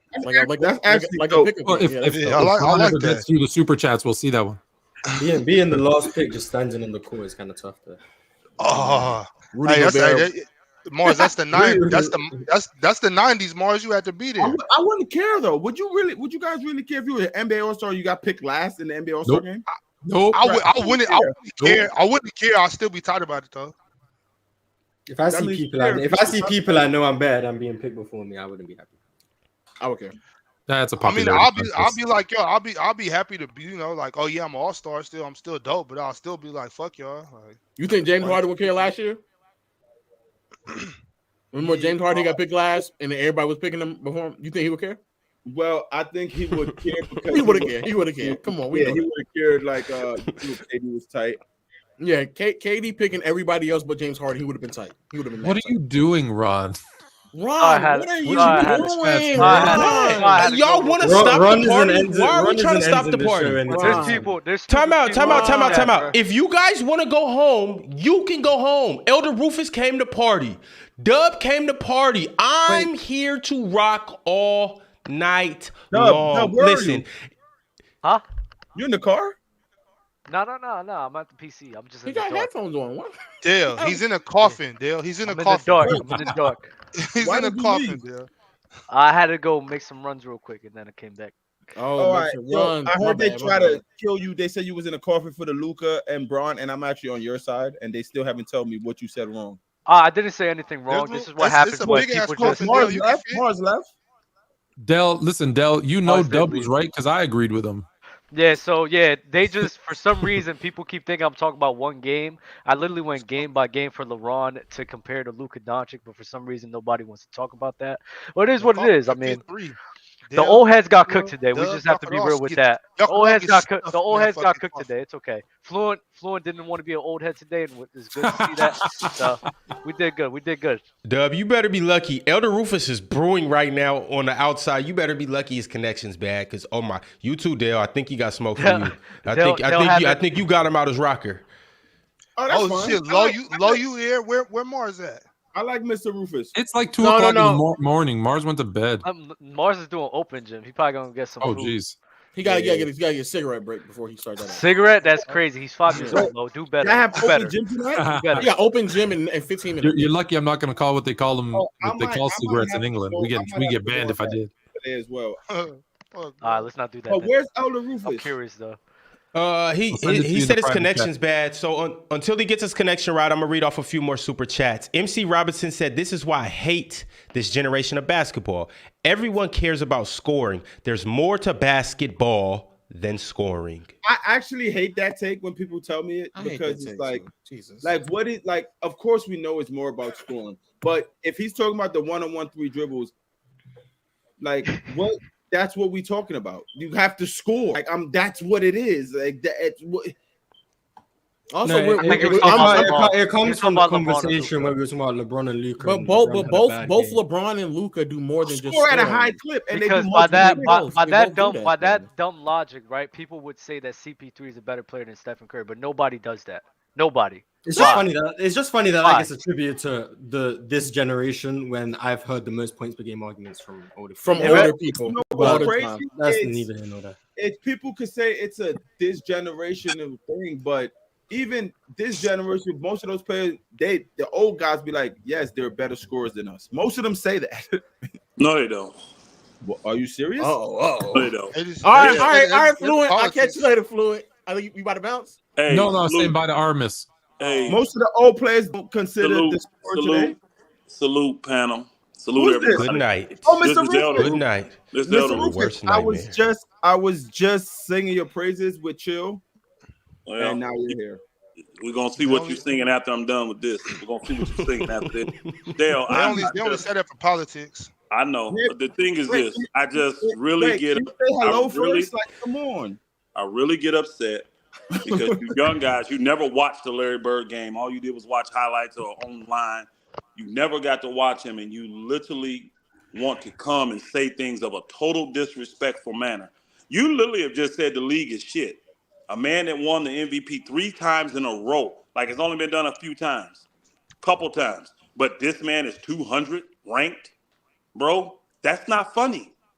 And actually, I would like to know from you, because the only avenue you probably can go is scoring, but I don't agree with that. I might. Tell me the avenue that Kevin Durant is better at than Bird. He's not a better shooter. I don't think he's a better scorer because Bird just had more people to pass to. He was a better passer, better playmaker. He was a much home, bro. Let me finish. I listened to you for a while. I listened to you. You had to. You wasn't up here. So I'm up here now. So I'm up here now. Listen, he's not a better shooter. He's a better scorer than Bird, and he's a better scorer than Bird. He's not a better shooter? He's a better shooter and scorer than Bird. That's what. Okay, let me ask you this. Hold on, Dale. No one agrees with all what Bird got is rebounds. All he got is rebounds. That's it. Oh, and passing. He could pass better. He could pass it better. He's a better defender than him. What are you talking about? He's not a better defender. He's a better defender. I promise you he is. Stop it. Don't promise me. Don't promise things that's lies. He's a better defender than Kevin Durant is. Stop it. Yes, Stop he it. is. Don't promise me that's We lies. don't have to go to the accolades. He's a better defender. Now, Listen, I can tell you this. listen, you see, you guys, when you come up and you get so upset, I said Larry Bird's career is better than Kevin Durant. So we're not going to the accolades. As basketball player, I'm taking KD. That's because you don't know nothing about Bird and you don't know nothing about basketball. That's all. Yeah, okay, I don't. I'm all sorry. around. Hold on, brother. Hey, you gonna let me talk or what? You just gonna talk? No, you just yelled bullshit. You came up here That's with what we're gonna do. and you started with BS. Is that what we're gonna do? Yes. We're doing that. He's a better all-around player. He's a better scorer. All I'm gonna ask you this: before Steph Curry was named the best shooter in NBA, before that, who was considered the best shooter in the NBA? Larry Bird, Ray Allen, Reggie Miller. You're saying three-point shooters. Hold on, you guys are saying three-point shooters. Rufus is right. Shooter in general, not three-point shooter. It was consensus. Larry Bird was the best shooter of all time. Now I'll get that. I'm sorry. I've never heard that. It was a consensus. Larry Bird was the best shooter ever in the league. I'm sorry. I've never heard that. I'm not gonna lie. That's because you're too young. That's because you're too young. So the consensus was 40 years ago. Okay. Cool. So they consider him when? The consensus maybe in the 90s. Maybe in the 90s before Ray Allen. When his career ended, Ray Allen was the consensus best shooter of all time the last 15 years. He was considered the best shooter ever in the NBA. Bird's career ended 30 years ago. That's fine. Reggie Miller came along after that, and Ray Allen came along after that. So what happened in the 90s and 2000s? Time out. You said Ray Allen. You said Reggie Miller. No, Steph. I ain't never heard nobody say KD the best shooter of all time. He's a great shooter, but he's never been called the best shooter of all time. Well, he was he never played after Ray Allen and played at the same time as Steph. That's why. If Bird played at the same time as Steph, he wouldn't be called the best shooter of all time either. He would not. No, Bird would still be considered the best shooter of all time. No, he would not. No, he would not. That means you think he's a better shooter than Steph. No, he would not. Whatever. He would never be considered the best shooter playing next to Curry. No, he would not. That's no, he would ridiculous. not. No, he This would is not. ridiculous. No, he would not. This is what I would like for y'all to do. He would not. Out of respect for people that played the game before you got a chance to actually see them play. Man, listen. Just comment on the guys that you know. Listen, McIntosh came out. You can know Larry Bird and still be lying. You just lied about him. You just said he would be called the best shooter. You just said he'd be called the best shooter of all time in the league with Steph Curry in it. I'm saying we said with Steph Curry in the league with him, he wouldn't be called the best shooter. And you said he would. Ain't nobody You're wrong. Don't tell him to shut up. Don't tell him to shut up just because you're wrong. Don't tell him to shut up because you're wrong. Don't do that. Don't do that. I got a question for Fluent. We're not talking shut up. Hey, you fool. Hold on. You don't do that. Y'all been cutting me off since I got on here. Yeah, but we ain't telling you to shut up. I ain't telling no one to shut up. You didn't need to do that. Hey, quit cutting me off and you won't get told to shut up, little boy. Nah, quit cutting me off. What's the point of saying that? What's the point of saying that? You're just saying bullshit, bro. No, my life, bro. You're just chatting shit. You're just chatting shit. And you think because you're older, I'm not gonna affirm that. No, man. No, man. You're lying. You're lying and saying, oh, but I saw it. No one cares, bro. You're wrong. Just keep quiet. You're wrong. Probably was watching the NBA Classic. All it is he's wrong. I have a question. Yo. All right, everybody. All right. He got a question for Fluent. Let him get his question off. Fluent, since you're the only one in the room old enough to know the answer to this, I'll ask you. Have you ever heard in your lifetime that Larry Bird is considered the best shooter that ever played in the NBA? Yes or no? Yes, in my lifetime, it was considered. Yes, it has been said. Yes. Where'd I lie at, little boy? So let me talk. Let me talk. Hold up, Elder. You gotta let him get it off now, too, Elder. Let Fluent go. I think Fluent's gonna say the same thing that Marz is about to say. So Fluent, go ahead. No. The question was, have I ever heard it? Yes, I've heard it. Go ahead. The point was we all made, because you said KD was never considered the best shooter of all time, and we said because he played after Ray Allen and in the same league as Steph Curry. If Larry Bird plays in the same league as Steph Curry, he wouldn't be called the best shooter of all time either. You don't know that. Yes, he would. You don't know that. We can watch them. We can see them. Yes, he would. You said yes, he would. You said yes, he would, and then I said you were lying. I'll say this. I'm assuming, and I don't mean to speak for you, Rufus, but I'm assuming his philosophy as well. Don't be so polite to him. He come here yelling bullshit. They didn't yell at me. Your ass up, Dale. Y'all kept interrupting me. Please. Y'all never let me speak. Every time I start talking, you start interrupting. Please. When somebody disagrees, see, look at it. I respect have some people. self-control. How about that? We can have a conversation. That's what you're gonna get. Please. I didn't interrupt you. Wrong one. Please. Please. Don't get mad because you getting cooked. Hey, everybody in the chat, everybody listening know you biased towards your boy, and that's fine. Oh, okay, don't change the narrative now. We're not talking about that. We're not talking about that. You think we are.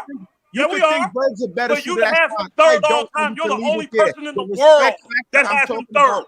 Kevin Durant doesn't have him third. I just listened to Kevin Durant the other day. He didn't name himself third on the list. I don't care. I'm just talking about respect. If he would have named himself first or second, people would say he's not humble or the narrative of this. I'm talking about your respect telling a young man to shut up. I don't care about your list. Tell the young man to quit interrupting me then. How about respecting me and letting me talk? Now you're going to get interrupted every time. That's fine. How I feel. That's fine. All right. That's fine. He'll get told to shut up if he don't let me speak. Whatever. How about respecting me? This is weird. Why would I respect you? Why would I respect you? Why would I respect you? Hold on. Why would I respect you? That doesn't make. I have no reason to respect you. Like, shut up. All right, Elder. I'm gonna bring you back in here, but we gonna get on these super chats right quick. And everybody leaves, so he could be in here by himself. He could have his show. If I'm not mistaken, we have a special show coming up next. I'm gonna get off a couple more super chats. Lo got up out of here? I guess. All right, y'all. A couple more super chats, and we're going to get up out of here. It's disrespectful to cut somebody off. But I started the disrespect? No, I don't think so. You just caught I'll finish it, though. I'll definitely finish it. You just caught a run. Ron was trying to read super chats. Again, y'all listening to y'all all day. I came in to give a take, and I couldn't talk for 10 seconds without getting cut off. That's disrespectful. So don't come to me about being disrespectful. You just caught a run. Ron's trying to read super chats. Elder, one thing you know about this show, you've been here before. Everybody get cut off all the time. So Elder, I came in the show. And when I was getting a takeoff, I was getting disrespectful. It doesn't mean nobody was here getting mad about that. It doesn't matter. You know what it is when you know what it is when we come up on the show, bro. Well, you know it is what it is. You know what it is. That's acceptable. Then accept being told to shut up. No, nobody. That's how you roll. I don't roll that way. I don't roll like that. Ain't nobody got like that. Even when they was getting interrupted, everybody on the show has been interrupted tonight. But the only person who really got loud and started saying some crazy shit is you. Hey, hold on. Cut that out, bro. Everybody I'm looking at in here got a show pretty much, except Dale. Everybody got a show. Guess what? What that mean? That don't mean nothing from you, bro. You gonna let me finish? Cut that out, bro. There we go. Nah, because now you say some dumb shit, bro. Nah, you say some dumb shit, bro. He had a show. What you talking about, bro? You ain't gonna let me here with that bullshit. You know what I'm talking about. Yeah, no, we shouldn't let you finish.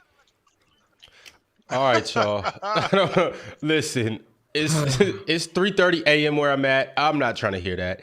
I'm about to read off about 3 more super chats, and we're gonna go ahead and get to open gym. Elder, I appreciate you tapping in. Come up next week, and we can restart the whole debate. He's a bozo. I got your back. Love, peace, honesty. I'm out. Yo. Daquan Doucette said some bozo a few days ago said Kawhi locked up Luka in Game 7 in 2021. Luka had 46, 11, 7 with 56% field goal shooting and 45% three-point shooting and outscored OG and Kawhi damn near combined in the fourth quarter. Clippers were just better. Luka put up Everybody's done now. Luka put up empty stats in that fourth quarter, but he still had a good game. But he put up empty stats in that fourth quarter. Oh wait, in the fourth quarter? Yeah, they were. I think they were down like 10 with 40 seconds left, and he went and got himself like 2-3 layups. Like there was empty stats in that fourth quarter. He played great though. Still got his young punk ass beat.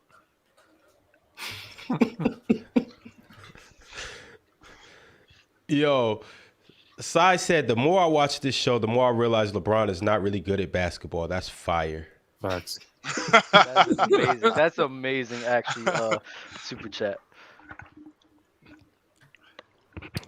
John Secure, however you say it. Sorry, bro. He said, did the Mavs win the series against Utah without Luka last year? I think it was the better question, Marz, is if they win without Jalen Brunson. They don't win without either.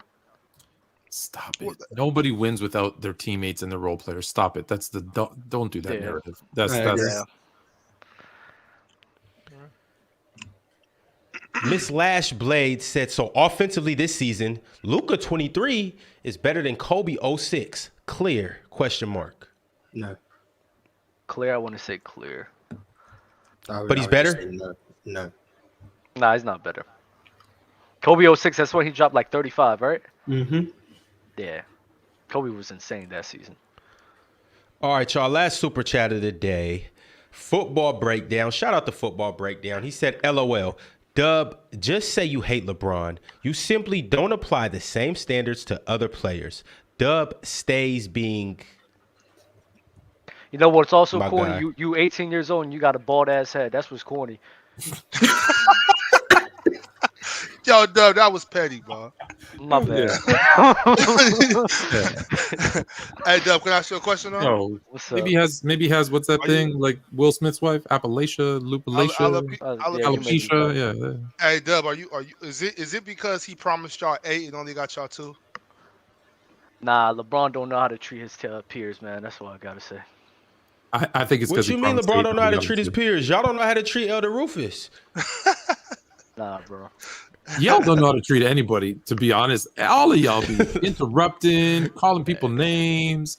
But like, Fluent, if you know that comes with the show, but if you know it comes with the show, we interrupt each other all the time, even on Gridiron, especially when we get into it. Fluent, let's be real. Like, even me and you had some beef. Like, I'm not gonna sit here and tell you just shut the fuck up. Like, no. But that's. I mean, might as well. That's not my personality. I'm not like that. I'm a professional. It's so good to see you guys back in good, standings. I still don't like him. Don't get twisted. I still have no feelings for him. Yeah. I guess I spoke too soon. He's in his feelings. I have no feelings. Oh man. All right, y'all. You know what's on the way next. Matter of fact, don't even click out of YouTube. This video is going to end and another video is going to start within the next 2 minutes. Just jump straight from here to Open Gym. And if you're feeling froggy, leap in Open Gym. What's up, Bob? Talk to us. Yo, Ryan, I just want to make sure before we do get off of here, I just want to end with this. Larry Bird is the best shooter ever. I want to leave with this. At one point he was. And check out Thursday, Fluent and Chill at 9. We'll read all your super chats. Oh, look what just happened from Eagle Nation. Just because you were okay with being disrespected, or that doesn't mean everyone is? They had a previous one that says I think it was something about how can interrupting someone not be disrespectful, but being told to shut up is, I think, is they're both disrespectful from the same person he was making. Yeah. Thank you. Now I'm more fluent. Now you're more Good night, fluent. you guys.